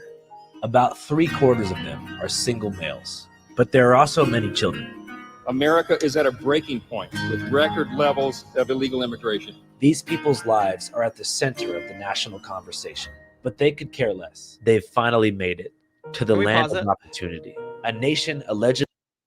So I want to talk about why are single males coming? Mm-hmm. They're coming here to work, actually. Yes. Because through trade agreements and other things, we have devalued the currency of other places in our hemisphere. We've ghettoized so much. the global South. Yeah.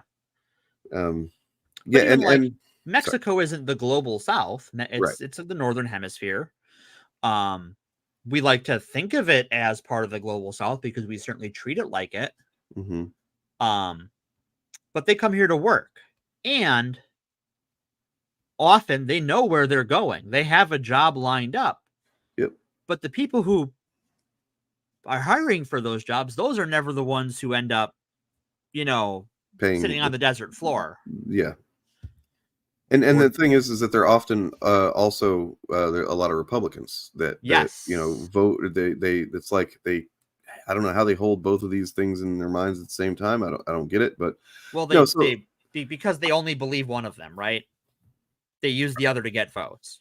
Are you ready for the appearance of our arch nemesis in this episode? Sure. So several years ago, I took a Greyhound bus from Austin, Texas to Milwaukee, Wisconsin. Dun dun dun. And I for a good several hours I sat next to a couple of guys who were from Mexico. Yeah. As much as I could, I kind of occupied myself trying my best to understand them because one of them spoke really broken English, but I could more or less get the point across. Sure. And so he was kind of speaking for the others, and I was like really trying my best to like remember all of my little bit of Spanish, and then like what we call kitchen Spanish, where like if you've ever worked in a restaurant with Hispanic people, you'll learn like a few words here and there that you need to operate in the kitchen. Right. But like and that was it's actually a fond memory I have, despite the Greyhound bus being stinky and uncomfortable. And these guys were super nice and cool, and they were like, it was really.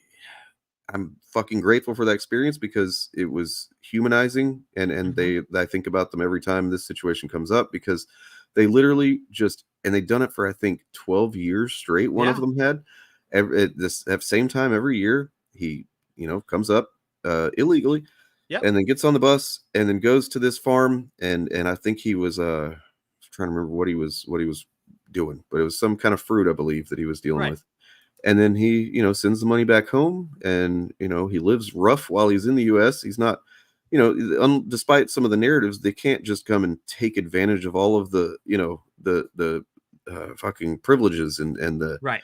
Entitlements of that everybody else can. They don't take them away from, legal citizens or anything like that. That's not a thing that happens. In fact, in order to cook the books, often they're paying taxes. Right. Yeah, they pay taxes despite receiving no benefit. Yeah. Taxation without representation. You know what I'm saying? Literally that. So, yeah, in that case, taxation is theft. Eric in this case, yeah. Look, we found common ground with Eric. We found it, Eric. Yep. And yeah, so the point of all this is that right now at the border, if you're not aware, there's a bit of a standoff going on that could peter out and nothing comes of it. That could happen. I kind of have concerns that it might not. I don't know. I do not like how Biden is handling it. I mean, not okay with it. I don't know what I'm going to do about it yet. To go back to last week's, have an end goal, have a plan. I don't know yet, but there's nothing we can do because, essentially, then, and that's the thing that people don't like to accept sometimes is that it doesn't. We can't change it with action or inaction at all. It has to be, and that's the unfortunate thing is that Biden is. I haven't looked super deep into it, but I know that he hasn't spoken out strongly, really. No, he hasn't fucking said anything. That's the least he could fucking do. But maybe he's waiting till a certain juncture. Maybe he's waiting until a certain process runs out just to give the slightest benefit of the doubt. But he should also be aware enough. His people should be aware enough that look, Abbott seems like he's determined this from the start that he's going to go. This was always. I mean, there is a reason that this big to do is happening right now. Right? And for the same reason that this program, this operation started a month and a half after Biden took office, right? It's cynical. It is cynical. Absolutely. The same. Look, this is a fucking guy who I think DeSantis was another one who they literally shipped migrants from the border up to where do they send them to? Blue states. You know what I mean? Which is illegal. They trafficked.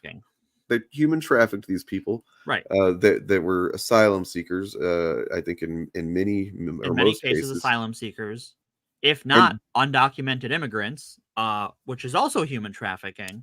No, and aiding and abetting. Did they think that they were actually just doing a good, smart, practical thing? No, they were doing it for fucking headlines. To get to the same reason that chuds do the stuff that they do, where it's to give their pay pigs a sense of win, of owning the libs. It's all in service of that. And what's funny is, for the money and the effort and the PR and stuff, you could do that the right way. You could spend the money, put the manpower to work, and go, okay, where can we send these people? Who can take them?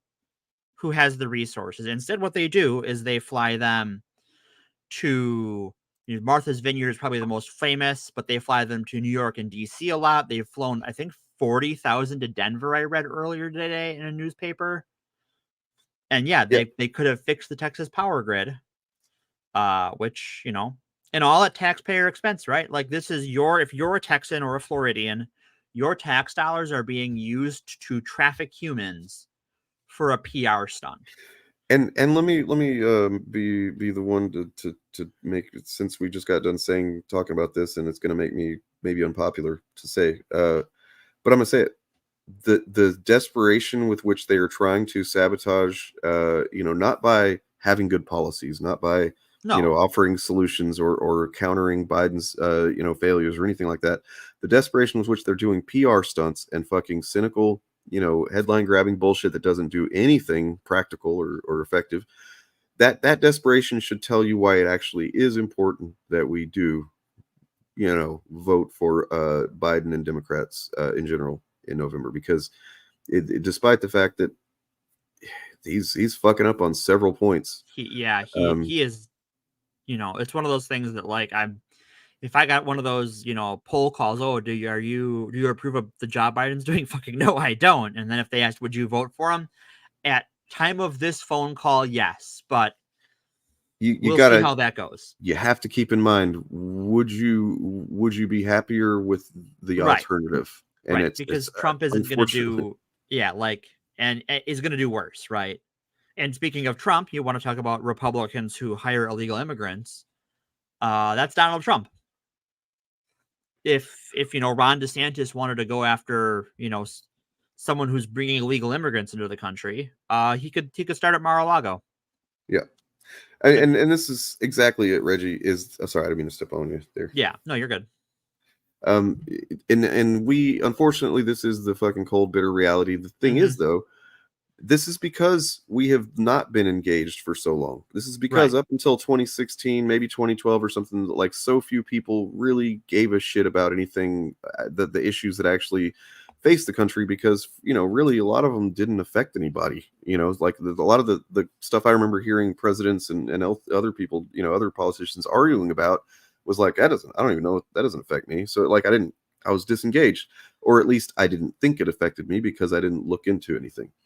Well, I didn't, and so like I'm just saying, like we have to earn our idealistic votes, right? It's gonna take a while. When there's fascists at the fucking gates, we just don't have that luxury. We have to fight now so that we can hopefully earn that ability to go, okay, now let's pause and talk about what we really need to do and vote based on that. Sorry, go ahead. Right.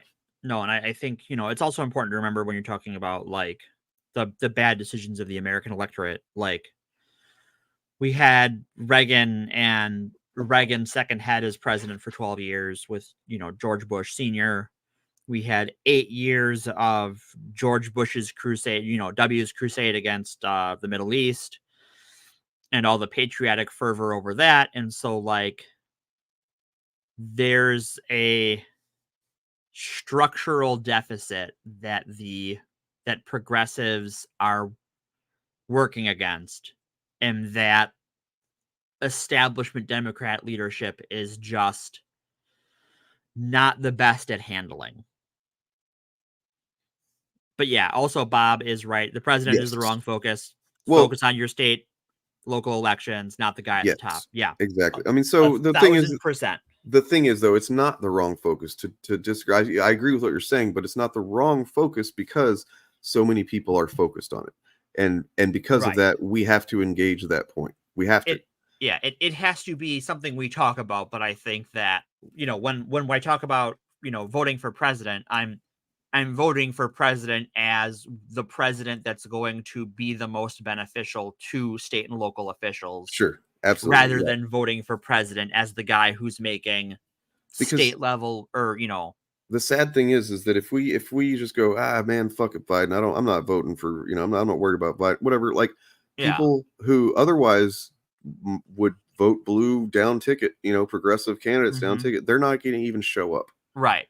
So that's where it's fucked up. So it's kind of like how if you're in a room full of people and you're trying to communicate some ideas to them, and they're all like new to the idea, you kind of have to pinpoint the dumbest one and speak and teach them. Yeah, you know what I mean? Does that make any sense? Like you kind of have to communicate it with the person who's the least engaged, and because like otherwise, I don't know. It's not a fully formed thought. What you said was actually really fucking great about structural deficit and all that. That was great. Thank you. Good shit. Anyway, so let's look at the actual situation on the border. Texas Governor Greg Abbott has declared his state's right to self-defense. The language this guy uses is so fucking stupid. Using the supreme law of the land. Okay, that's not a thing though. To give soldiers power over President Joe Biden on immigration at the U.S.-Mexico border. Abbott and the Justice Department have been duking it out in court over a number of deterrent tactics. So let's talk about the tactics that really are at the core of this, because one of them is floating barriers across the Rio Grande River, which, okay, that's fucking got to be unsightly. Is the state of Texas, as the Supreme Court has found, the state of Texas violating international law. razor wire fencing, guys. Like, this is not something that is designed to just deter or to even entangle. It's designed to fucking cut and even kill. It's designed to mangle migrants. Yeah. At the very least, fucking injure them severely. And that is fucking ghoulish. It is disgusting, and that is why I have literally no guilt about making the reference about him losing a fight with a tree. Very fair. Chill check in chat. Who's not chill? Just making sure people are chill. Okay. So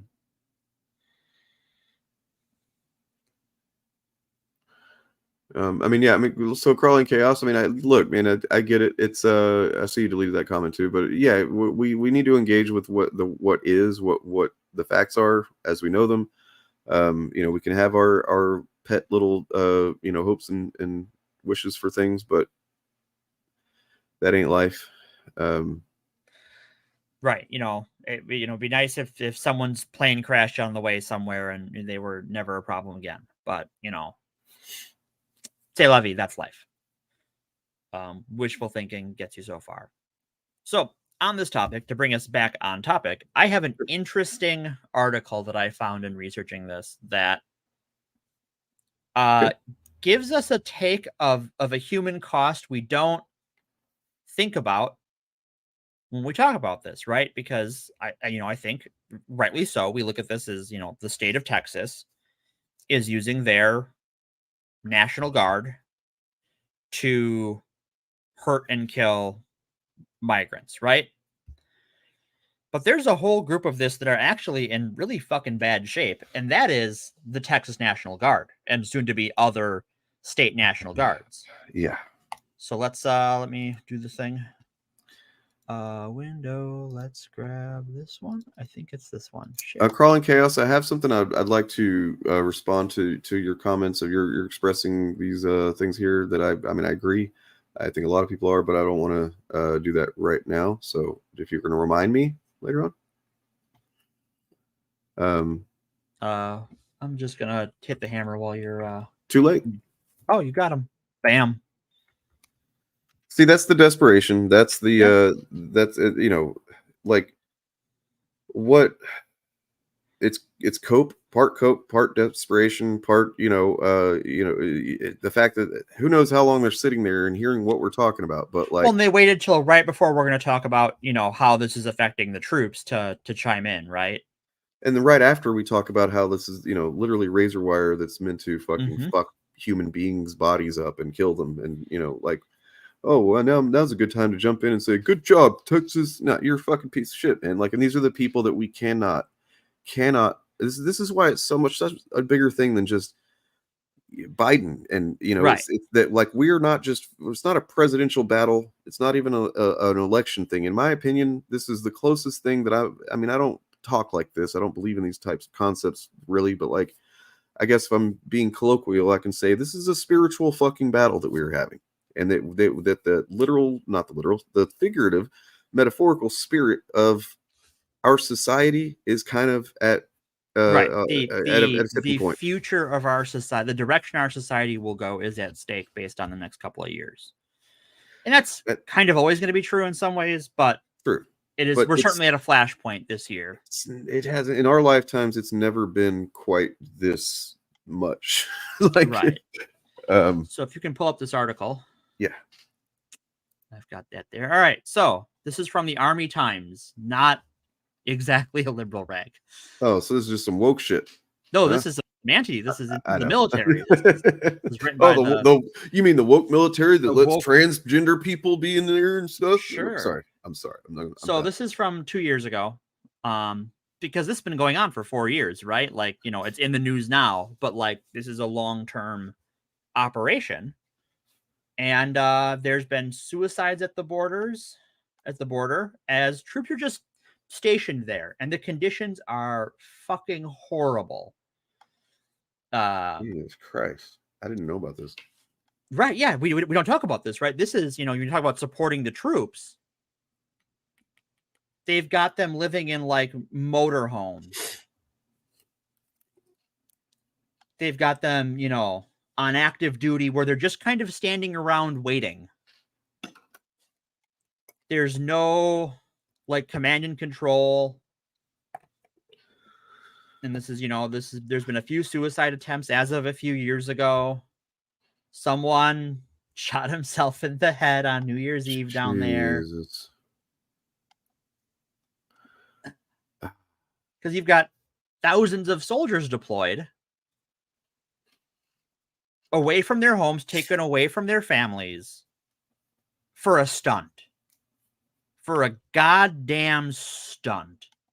Yeah, these are not, we talk about the dehumanizing the migrants that the GOP does. These people aren't people to the GOP.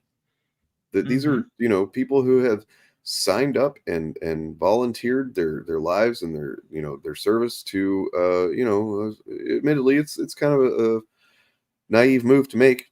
But I would never fucking fault a person for doing that in the moment, because they feel like that's what they have to do. But yeah, that doesn't matter. They're not getting, and you got to think too about whenever we went into Iraq and Afghanistan after 9/11, there was almost a full generation basically of wasn't really a generation of soldiers since Vietnam, right? Right. Not in any real capacity that where everybody would know a soldier or something like that. There wasn't anything like that for a lot of years. Now though, since Iraq and Afghanistan, there has been just a constant stream of people in the military. So everybody knows somebody that has been to war, or at least in stationed somewhere in wartime or something, and either been some of them injured, many of them injured, some killed, and then some people just had PTSD, and all of them have a hard fucking time getting basic services to have those those needs met, because they've just been chewed up and spit out by the fucking war machine. And so these people are probably in some level, whether consciously or not, sitting there on the border man, this sucks, it's fucking terrible, and I don't even have anything to look forward to. Right. Well, here it gets worse than that. Well, I'm going to highlight it for folks so they can read along. So systemic, got rid of it. Good work, Morg. Systemic pay issues have impacted them getting paid. What? Because there's temporary employees, it impacts their benefits. Because they're not on federal deployment, they're on long-term state active duty. They don't get federal education benefits, no GI Bill, no veteran affairs coverage, no VA hospitals, nothing towards their retirement. And shortly after beginning this, the Texas Military Department slashed state tuition assistance for its troops by over 50%. Holy shit, dude. That's the one single most respectable, understandable reason why one would make the choice to be in the military these days, is that okay, they're gonna fucking cover essentially almost all of your school, right? And damn. you look at federally speaking, Republicans have voted down several bills the last, decade at this point, to do things like improve veteran affairs funding, improve VA hospitals. It was a big deal when the Biden administration managed to get through Congress a veteran suicide hotline after 20 years of war. So when we talk about the victims of this, it's not just the migrants. No. It's our own goddamn troops. And this situation is going to get worse with states saying they're going to send troops to the Texas border too, because there's no infrastructure. You don't have, on a good day, you don't have power down there. You have issues with water on the border, toilets, your supply chain. Now magnify that by a dozen or 24 states with, mismanaged National Guards who are used to just having the federal government handle it for them. And they're, about the they're time, literally going to get our troops killed. If this does happen, if it continues on the path it's on, it's probably all going to pop off in the summer. It's going to, right. Which means just fucking, I can't even, like, God damn it, dude. This is, and the shittiest thing, even shittier than all that, is even if we kind of like get through this little standoff with minimal, casualties, this is a problem that's not going to stop. No. And I mean, problem is in climate change is going to increase the immigration from everywhere to the United States. What we're seeing now is nothing compared to what it will probably look like. Like, we have to start addressing this now and finding, structural, fucking manageable ways to deal with this, instead of just like, we gotta fucking kick them out and whatever. Like, it's nonsense. It's insanity. Actually, it's actually fucking insane. Yeah. Well, you know what it is. It's criminal negligence. Yeah. But yeah, so you talk about the cost of this and who this benefits. It's people like Greg Abbott. It's people like Ron DeSantis. It's people like Trump. It's Republicans and their donors. The only people that benefit from this. Yeah. And when you think about the fucking the scale of the sprawl of that, and once again, I'm going to use another word that I don't like using these kind of words generally, but like just for shorthand, the sprawl of that evil. Mm-hmm. That these handful of people essentially that are already in positions of power, they're already wealthy, but that's not enough, because now they have to do these various grifts and use these various human beings, not just the brown ones, but the white ones who fucking bought into the bullshit. Unfortunately, mm-hmm. They're going to use them to enrich themselves and make themselves more powerful, and that is short of like actually just being a fucking a Nazi at a fucking death camp. It's going up there on the list of evil shit. You know what I mean? Right. Well, and you talk about no cold weather gear, body armor, first aid kits, portable toilets. They've got them living out of RVs and semi-truck trailers. And that's our own people. We're torturing our people and people who want to come here and be our people. Genuinely horrendous. And if I were you, and I'm not, but I'm going to make a plea to each and every one of you who listens to this. I want you to do 4 things for me. I want you to make 4 phone calls. I want you to go and look up who your state representative is, your state senator, your congressperson for the U.S. House of Representatives, and your U.S. senator, and call them and say, this has to fucking stop. Because that's one of the things that actually like gets things moving, is that if they know their constituents are paying attention, and if you tell your friends to do that and they call, that's how you can get things moving on a personal level. That's the most effective thing you can do. If I may have a moment, and I support that. I actually think I want to make a graphic that we can bring up on a regular basis for that kind of thing. So I have some issues with ResistBot, but that's a conversation for another day, Sketchy. All right, The Flame, welcome to the chat. I've never seen you before. This is a powerful entry, and I'm not sure where you're coming from. I'm not going to assume anything, but I will say this. Hatred means nothing if you're just applying it equally to quote-unquote both sides. Right. The word loses its meaning if you think that what is being expressed from progressives, even liberals or leftists or whatever, is the same in terms of just like baseless hatred. Like that word has lost meaning the way you're using it. I don't hate conservatives. I hate what they do. you know, I mean, that's once again, we said this a few minutes ago. We have no reason to think that. Like, I mean, it definitely feels like that could happen, but that's all it is a feeling. It could, if it does, then look, we're talking about the thing that might be on the timeline to getting us there. Hey, is our do you know, I'm gonna go on the YouTube.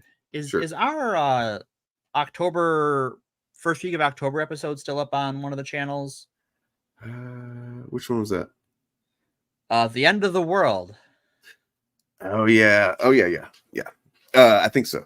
So right, yeah, that's a good point because look, does it feel like it's the end of the world? Well, when was it not? There is always this like desire that we're gonna have the end of the world, and sadly I don't see it on here. But it is a lyric from a song. It's probably in the playlist of the on my channel. On my okay. AF channel. Check over there. Where is the thing is though that hate comes first. This is what you got to understand, Flame, and I'm being as good faith with you as I possibly can. So please, you know, don't make me regret this. Hate generated the origin of the hate in this situation, right? If you want to equate these two things at all, then one thing begat another, and the thing is that hatred for minorities, for LGBTQ people, misinformation based on that hate spread around for people of color, minorities of all kinds, women. It's been propagated by dark money, which has come from the right, which has come from libertarians, billionaires. That's the progenitor to this hostility. Like, this hostility didn't just come equally from both sides and meet in the middle. Okay, the hostility, the hatred, the fucking, you know, dehumanization began on the right, and it always has. And to not understand that is to misunderstand, I don't know, you know, politics, sociology. You know, the reactionary thought is the fucking beginning of all of it. And yes, there's definitely a lot, you know, there's hatred. I fucking feel the closest thing I possibly can to hate. I don't like to fucking, you know, really entertain that as an emotion, really, but as close as I possibly can get, I feel it towards some people. Like right now, today, we're talking about some people that I feel some shit that borders on hate. But that is not because of who they are as a person. It's not because of how they were born, who they love, because of, you know, or anything like that. It's because the choices they are making to dehumanize people that they don't fucking know. And my fucking anger, my fucking rage for those people comes from a defensive fucking posture against that offense of hatred. And if you don't understand this, man, then like, I don't know, fuck off. So, all right. Well, I think we have covered this. I think we've said what we had to say on the Texas issue for now. Yeah, sure. I think we've covered it quite succinctly and shown the totality of how fucked it up it is. Yeah, that's a good point as well, Bob. Is that the part of the problem with fascism, which is what we're dealing here with the Flame, right, is that fascism preys on the goodwill of regular human beings. Mm-hmm. And so, like, you know, if fascists go, oh, you're not you got to compromise with us because you hear us out, and we go, okay, look, we think you're kind of crazy, so you're saying some crazy shit, but let's hear you out. But then, like, okay, now we got our hooks in the door. Yeah, and that's a foot in the door tactic that's just been tried and true for fascism. So, like, yeah, man, it's not an equal size thing. No. And you can, and it's one thing to you're right about the whole 1% and capitalism's a bitch and fuck it, all that. That's all true, but just expressing that sentiment doesn't help us navigate what's actually happening right now. Right. I think saying it's all theater to make us easy to govern is wrong, because it's not all theater. Because I have family who's been involved in actual theater productions, and when someone dies in a play, they're not dead in real life. No one gets hurt in theater. This is an act of violence perpetuated on a global scale. Yep. All right. So I got a little worked up there. Yeah, me too. So let's talk some good stuff. I got a good thing.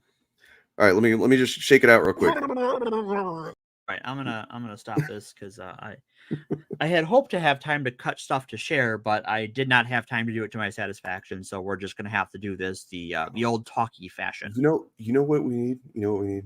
What's that? It's a palate cleanser. Just like, oh god, I need him to shine upon me. Everywhere I go, I see his face. Taking that, Bill. Oh, what a man. What a lovely man. All right. So what you got? Secrets. All right. So before we do that, if not in a red state, like peeps, call, letter. Yes, you should. If you're in a red state, if you're in a blue state, call them and let them know. Doesn't matter. Yeah. You just got to let them know. All right. So if you're in a state that is just fucking blood red, which is actually poetically accurate. If you're in a blood red state and it doesn't matter if you call and say something, you should do it anyway in solidarity for everyone else. Right. Because you never know. You don't know how many other people are calling. True. But if you call and you tell people you know to call, that at least means someone has to look at it. Someone has to pass that on. And if enough people do it, well, then they're going to have to think, because politicians like their job. It's kind of cushy. And so if you can help be a big enough thorn in their side that they have to go against their donors, that they're paymasters for a minute, that ain't so bad. And all it takes is a phone call, right? It's a few minutes. All right, good stuff. I have discovered the last few months a technique. Yes. So when you are...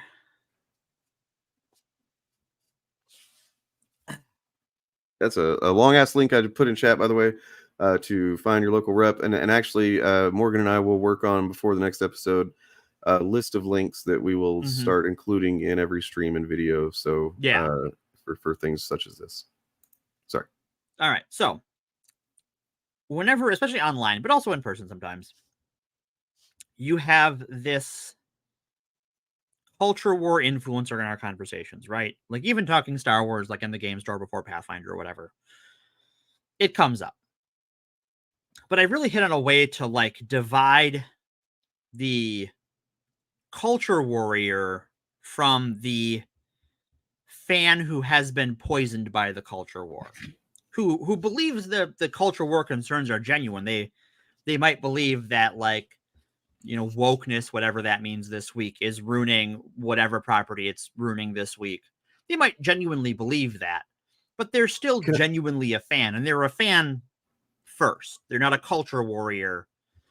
So I mean, I don't want to interrupt you, but the only reason I am is because, and I wish we would have coordinated this, but it doesn't matter because it's kind of serendipitous anyway. I actually have screenshots of some comments that I got under my recent Geeks and Gamers video.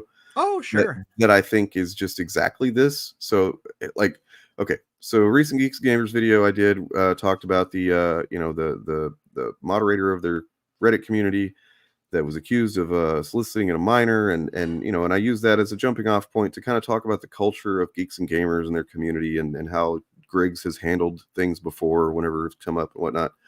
And some people were really pissed off about it.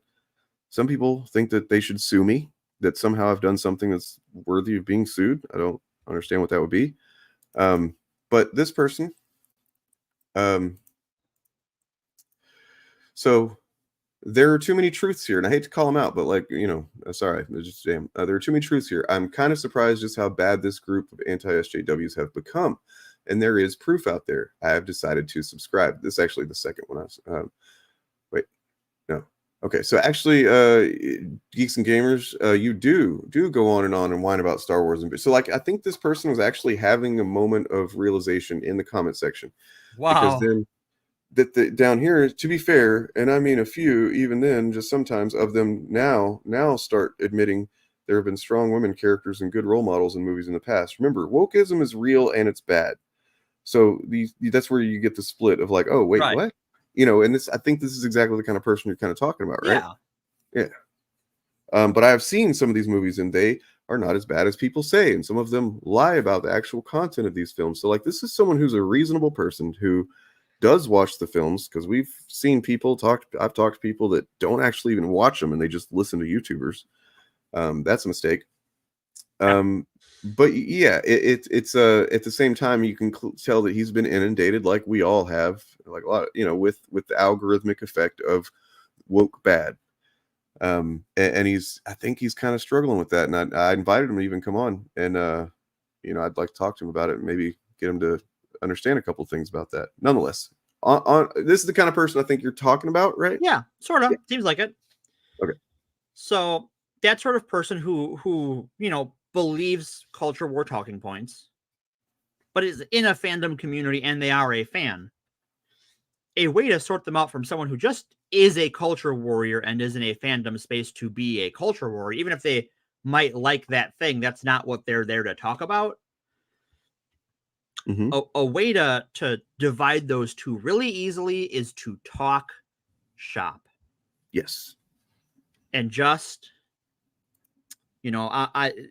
comics, tabletop role-playing games, 40K for me, a great way to do it. Someone, most recently, the what sort of hit me on putting this in the show was there was a discussion where some clown was accusing some young trans woman of getting into BattleTech to infiltrate. And BattleTech is a minis game. It's a really good one, actually. I quite like it. But I was asking some questions, and I got one of the people who was taking the position that this person might be infiltrating to just start talking about what they liked. Mm-hmm. And just getting them okay, so here's a story from, when I started playing 40K about people just being weird in the fandom.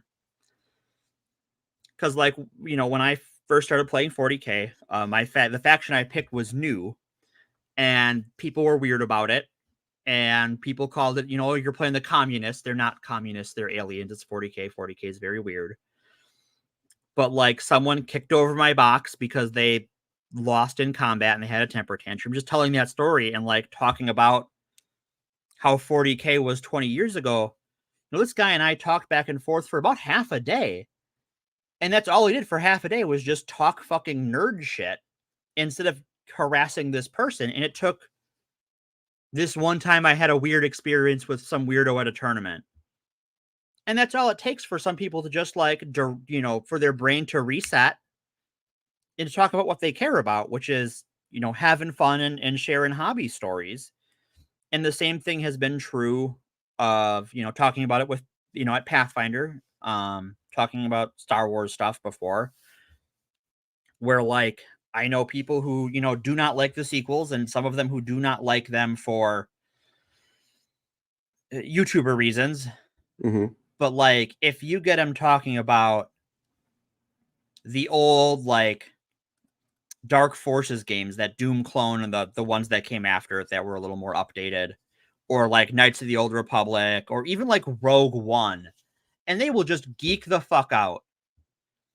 And it seems to not only is it does it stop this weird culture war shit, it lifts a pressure off of them. When it happens in person, they genuinely look and feel happier afterwards.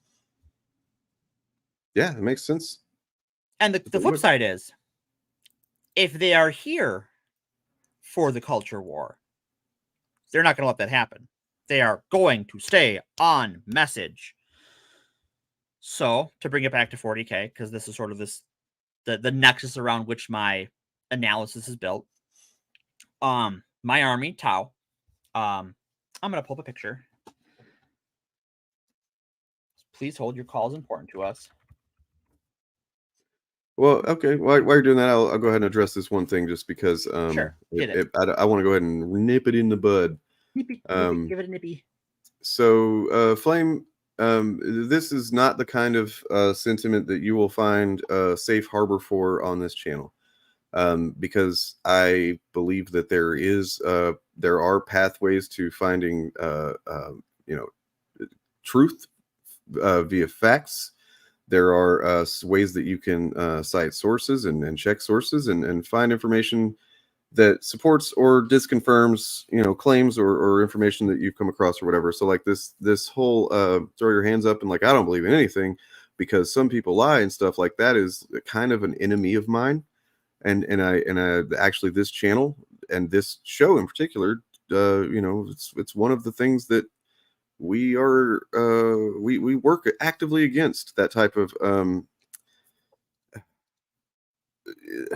disengaged engagement. You know what I mean? Because I'm certain that you want to have more opinions. You want to express your opinions in chat. Well, why should we listen to your opinions if you don't believe in anything? You don't believe in anything that you except what you see.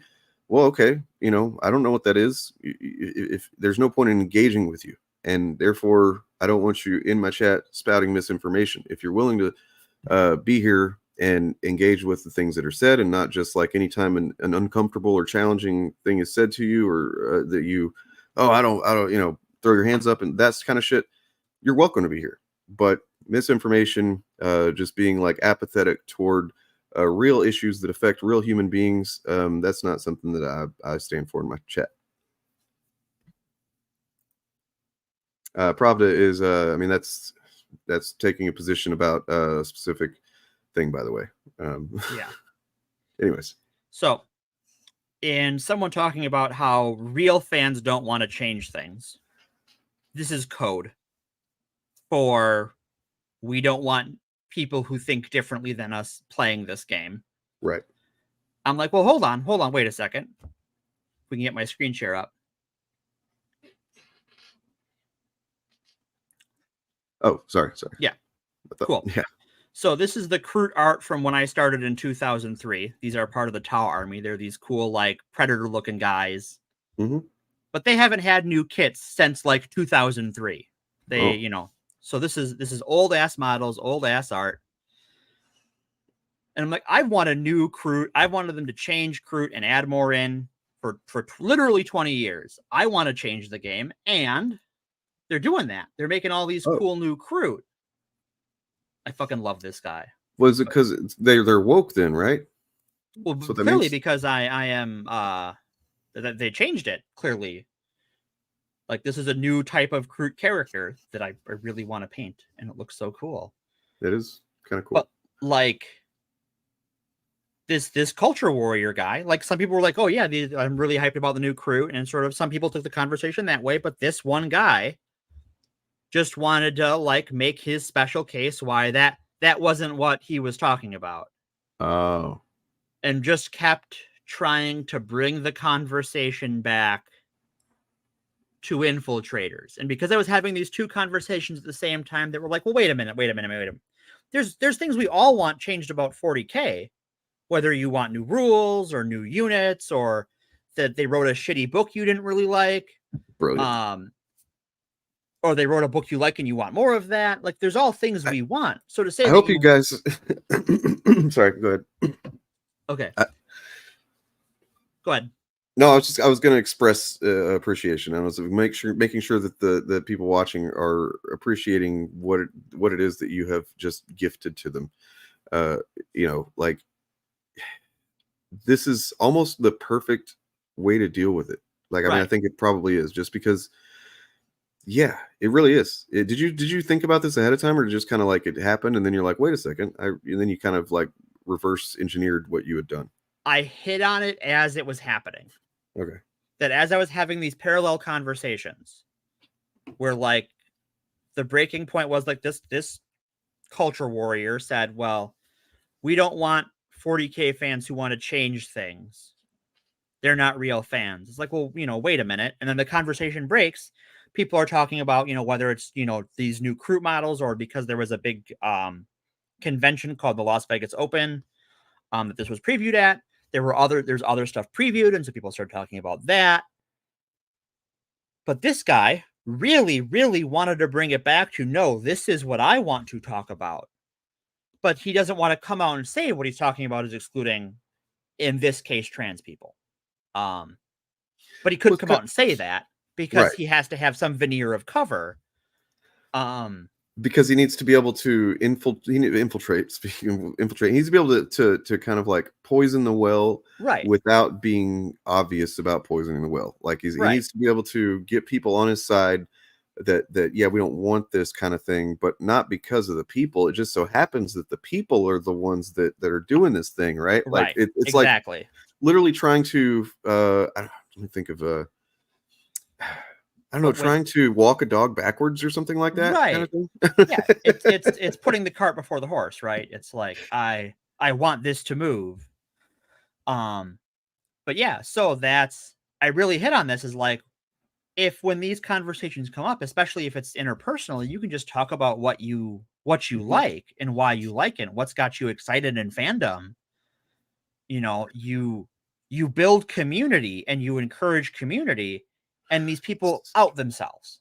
They can't help it because they're not there to talk about Groot or X-Men or Star Wars. They're there to talk about they're talking the culture war, right? And they're so, like, culture warriors. This kind of makes me think of it's a more sophisticated and just a better general version of, like, you know, like there's been a couple of times whenever someone's talking about Miles Morales, and it's like, oh, okay, so like you don't like Barry Allen too, then I assume, you know, like you know, it's like not the exact, because yours is definitely more sophisticated because you're actually engaging with the lore and trying to keep the conversation on that lore. But like, whereas this is what I'm talking about is more like, you know what they're saying, and you're trying to get them to out themselves with what they really are you know, against. But, you know, of course, at that point, they would try to dig into some, you know, bullshit nuances between Miles and Barry Allen, as if they've read all the Barry Allen comics or all the Miles comics or whatever, and they can say that one of them is done right and one of them is not, or whatever. Yeah, it's so. I guess if I were gonna engage with one of those people who obsess over Miles Morales, I would start talking about like, I think that the easiest one to talk about is probably the Spider-Verse movies. Yeah. Just because they're hugely successful and very, very good. But even like, you know, oh, Miles Morales is whatever. You know, he's not Spider-Man. Oh no, he's Ultimate Spider-Man, right? Like that's that was the book he showed up in. He was the Ultimate Spider-Man in the Ultimate Universe, and like, right. You know, it was cool how like he had to like work himself into that universe, and a lot of people didn't like him at first, and you can get into that story. And just like you could even use it as a launching point to talk about all the other people who have like been Spider-Men, right? Like we can talk about Ben Reilly. Like, oh, you want to talk about Spider-Man that kind of had a messy intro? Let's controversial talk Ben Reilly. Spider-Man. Yeah, you know what? You know, actually, just dawned on me. I did have a conversation like this in context of comics. So whenever I had that, it wasn't really a debate, but like, so me and Perp, a long time ago now, did a couple of streams where we were inviting people to come on and debate us about these things, woke issues or whatever. And the first one, nobody showed up. The second one, 2 people did. One of them was a guy that wanted to, say that Black Ariel is a bad thing because little white racist kids are not going to like it, which is a really bad argument. But the other one wasn't even someone that wanted to debate on that issue. He just was a guy that actually is like a fan of the channel, but he just didn't like Lady Thor, you know. He didn't like it. He thought it was just done really bad, you know. And I was like, okay, and I engaged with him literally, you know. He wasn't, I don't think he was coming at it from a culture war perspective at all, as much as like he'd probably been informed by seeing those takes, and even though he didn't see himself, and this I imagine kind of common, he didn't see himself as being someone that's against wokeness or even against a female version. It's like, but because he'd heard these bullshit claims about the quality of the comic over and over again, he internalized that. Right. And so he was like, I just don't think it was done. And I was like, oh, okay, what didn't you like about it? And immediately he's like, well, I didn't read it, but I've read about it, you know, blah, blah, blah. I've looked up what happens and stuff. And I was like, well, hold on, man. Hold on. You can't possibly think that reading the Wikipedia entry essentially is the same thing as reading the book, right? Like, you can't tell me that you didn't like the way it was done when you didn't even experience the way that it was done. It's just so in that way, I don't know. I'm trying to find a correlation here, and I'm no, I think you are, and I think that working with you has like trained me for this moment in a lot of ways, right? Like we have built towards this. I didn't come onto this revelation in a vacuum, right? It is the culmination of years of interaction and years of talking on this channel and looking at moral panics and looking at how they develop. Yeah. And yeah, I think it really is this way where like we can be fandom first and cut the bullshit, and the people who aren't there to talk about that self-exclude because they keep wanting to talk about. I'm getting really excited. I'm sorry. No, it's great, because I just started imagining what it would be like if of course he'd never be found in this situation where he could be vulnerable to this, but like imagine Eric July in a social setting instead of just on YouTube making content, right? Where he tries to do some kind of like culture war shit, and then someone responds that way, right? Like, what would he do? He'd have to leave, I think. He'd have to leave, right? Like, or he'd have to embrace the fandom, right? He would have to talk shop. Yep. And you know what? That might be good for him, right? Because in engaging with fandom, engaging with what you love and enjoy and what your passions are is good for you. It's healthy. Even if you're doing it in a critical way, which right. is, the one of the most common, bullshit claims that get levied at me is just like, oh, you're a shill, you want to praise everything, whatever. It's like, nope, not it, man. Like, I would love to have nuanced conversations about things that I don't like about certain comics or movies or whatever. However, I feel that's a luxury that I can't afford most times, in most, company. Well, and what I think we did is, refresh me looking for the end of the world video we did back in October. I saw our video on Rise of Skywalker where we talked about something we don't like. True. And I think we were pretty fair to it, and we criticized it and engaged our fandom at the same time. And I think you can do that and share that, and it's good and healthy. I actually did that in a video I have uploaded. I just haven't decided if you're a Patreon supporter, this is actually one that is for paying patrons only. I rarely ever even do that, honestly. Like most stuff, as long as you're following me on there, you're going to get to see videos that I won't upload on the channel or whatever. But like, there's one about where I was disagreeing with Jesse Gender's take on For All Mankind recently. Oh yeah, I remember that. And it's refreshing to be able to have that kind of conversation, and there's still a part of me that's like, I don't want her to hear about it and then like take it the wrong way or something, because I definitely am not looking to start any kind of feud or piss anybody off or anything like that. I just right. Normally I don't aim that direction with my criticism on this channel, but anyway, yeah, but I think that we've hit on a technique to when the culture war comes into our fandoms, how we can help the fandom, and that is by talking about what we love, because it turns out fucking geeks love to fucking talk about their bullshit. It's true. They fucking love it. So get them going. Indeed. It's good for them. It's good for you. And if they're there in bad faith, they can find something else to do, because they won't want to engage past a certain point. Facts. Cold, hard. They won't. Facts. Actually trying to find that video now so that I can show a little bit of that whenever we're getting out of here. Yeah, I think we're about done. I've said my piece. Cool. I'm just gonna leave this picture of Recruit up here because I just fucking love it. It's so fucking cool. It's like everything that like 14-year-old me wanted in a Recruit. I'm just like, give it to me. Shit, I don't know what I did with that thing, so maybe we won't look at that, but that's okay. The Flame, you are 100% right. DS9 is the best Trek. I am right there with you, brother. It's true. Presuming you're a brother. Sibling. I shouldn't presume. I specifically should know better. You of all people. Me of all people, yes. Should know. I guess I don't know where that thing is. So let me look for something else real quick. And if you want to just give any messages, talk about anything before we get out of here. Yeah, so DS9 is awesome. I'm looking for, what comes out in April is the last season of Discovery. And I'm hyped. I'm hyped. Every season of Discovery is twice as good as the last one. Like the first season is good, but it's got some issues. Yeah. The second season. Look, I used to say that the first season was good, like pretty good. Now, based on subsequent seasons, I downgraded season 1 in my mind. Like that's fair.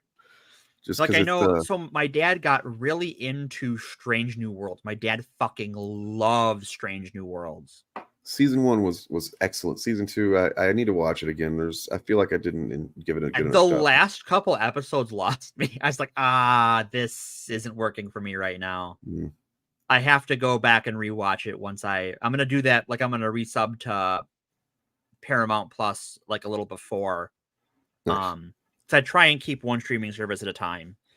So smart. But I want to go back and rewatch the last half of Discovery season 2 and catch up on Transformers Earthspark, which I really like the first season of. But yeah, like I told him, like, oh, if you want more Pike, you could watch season 2 of Discovery. Do I have to watch season 1? I don't think you do. No, not really. I think you can kind of skip it. They do kind of give you the Cliff's notes. Yeah, I mean, like, you get it. Burnham made some mistakes. She's the half sister or adopted sister of Spock. Right. Like I think the only thing it doesn't really explain is Georgiou. Oh yeah. I think it's the one thing that it doesn't really like. Who the fuck is this lady? True. That's really the only thing, but also like I don't know that matters a whole ton. Like unfortunately I can't like wipe my memory and watch that season fresh, so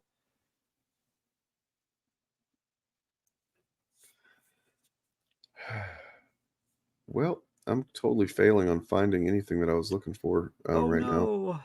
So I don't know what the hell I'm doing other than kind of spinning my wheels, but yeah, Discovery's great. So yeah. Discovery.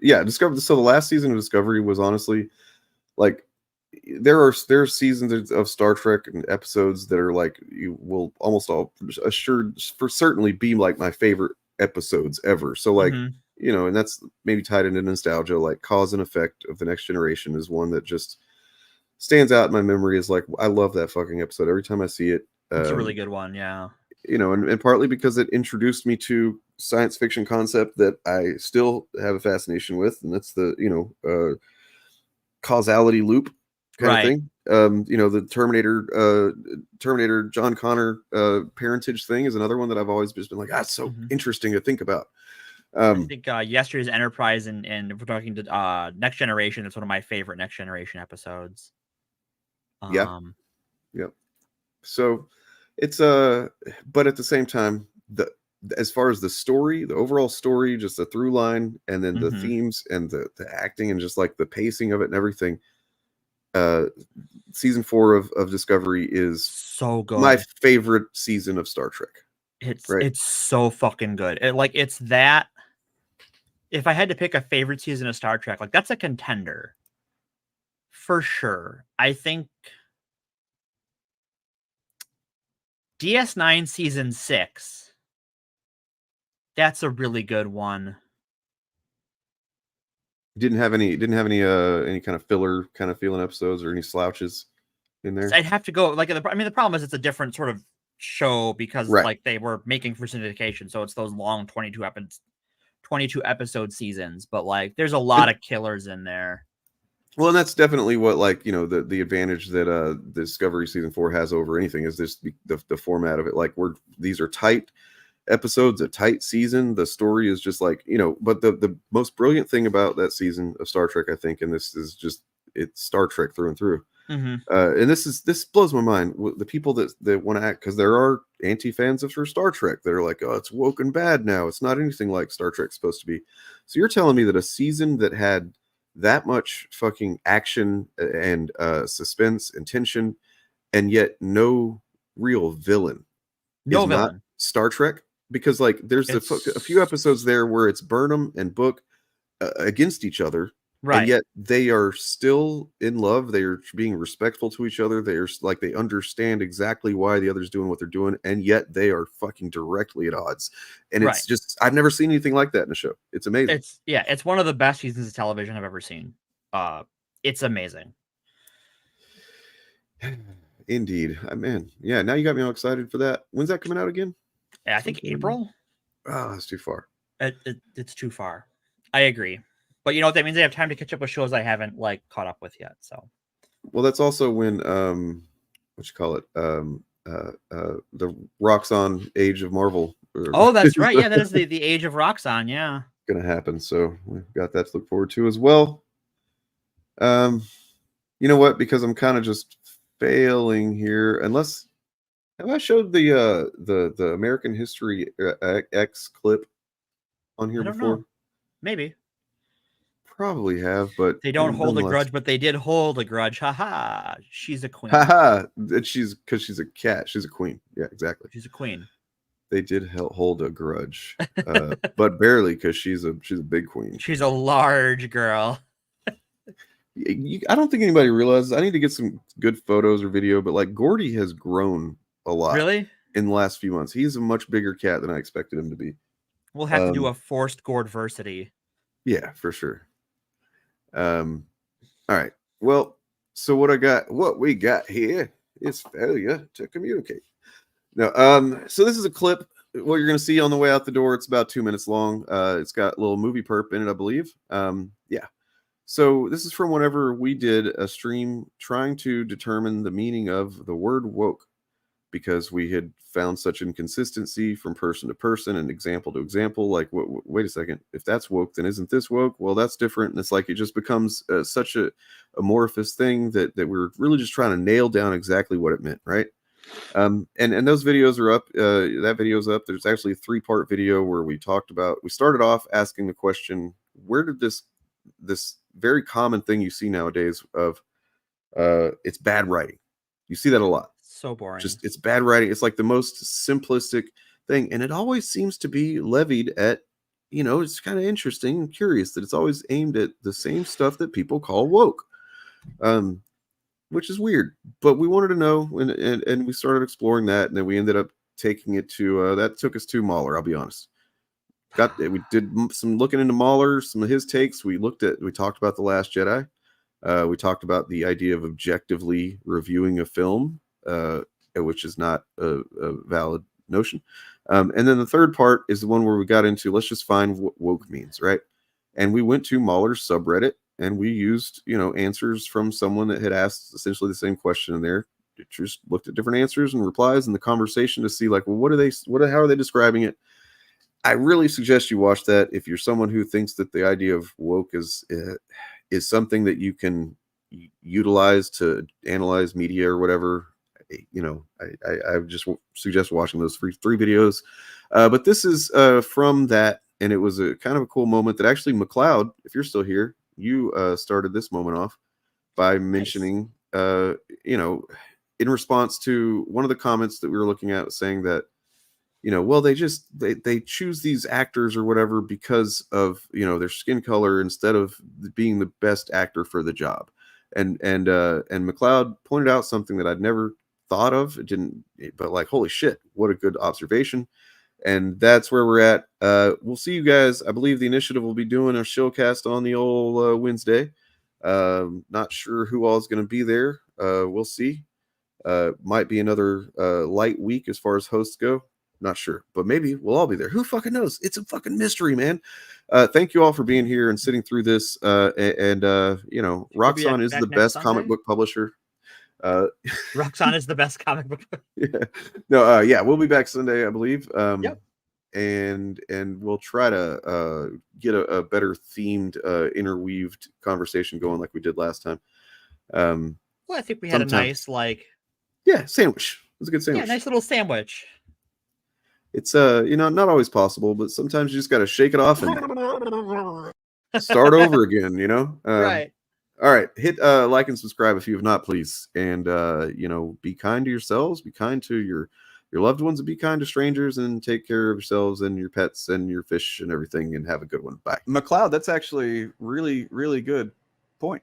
Casting someone for their race instead of how good they are. It's the exact same rhetoric that bigots would say about affirmative action. The idea was equity, that like instead of just hiring white men by default or whatever, companies were incentivized and encouraged to hire more diverse employees, you know. But like the rhetoric around that became like, have you ever seen American History X? Yeah.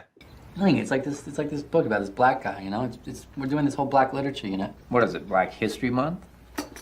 Nothing. It's just, you know, it's everywhere I look now. Their dad, the dude's dad who dies, and you see the flashbacks of him ranting about this. This affirm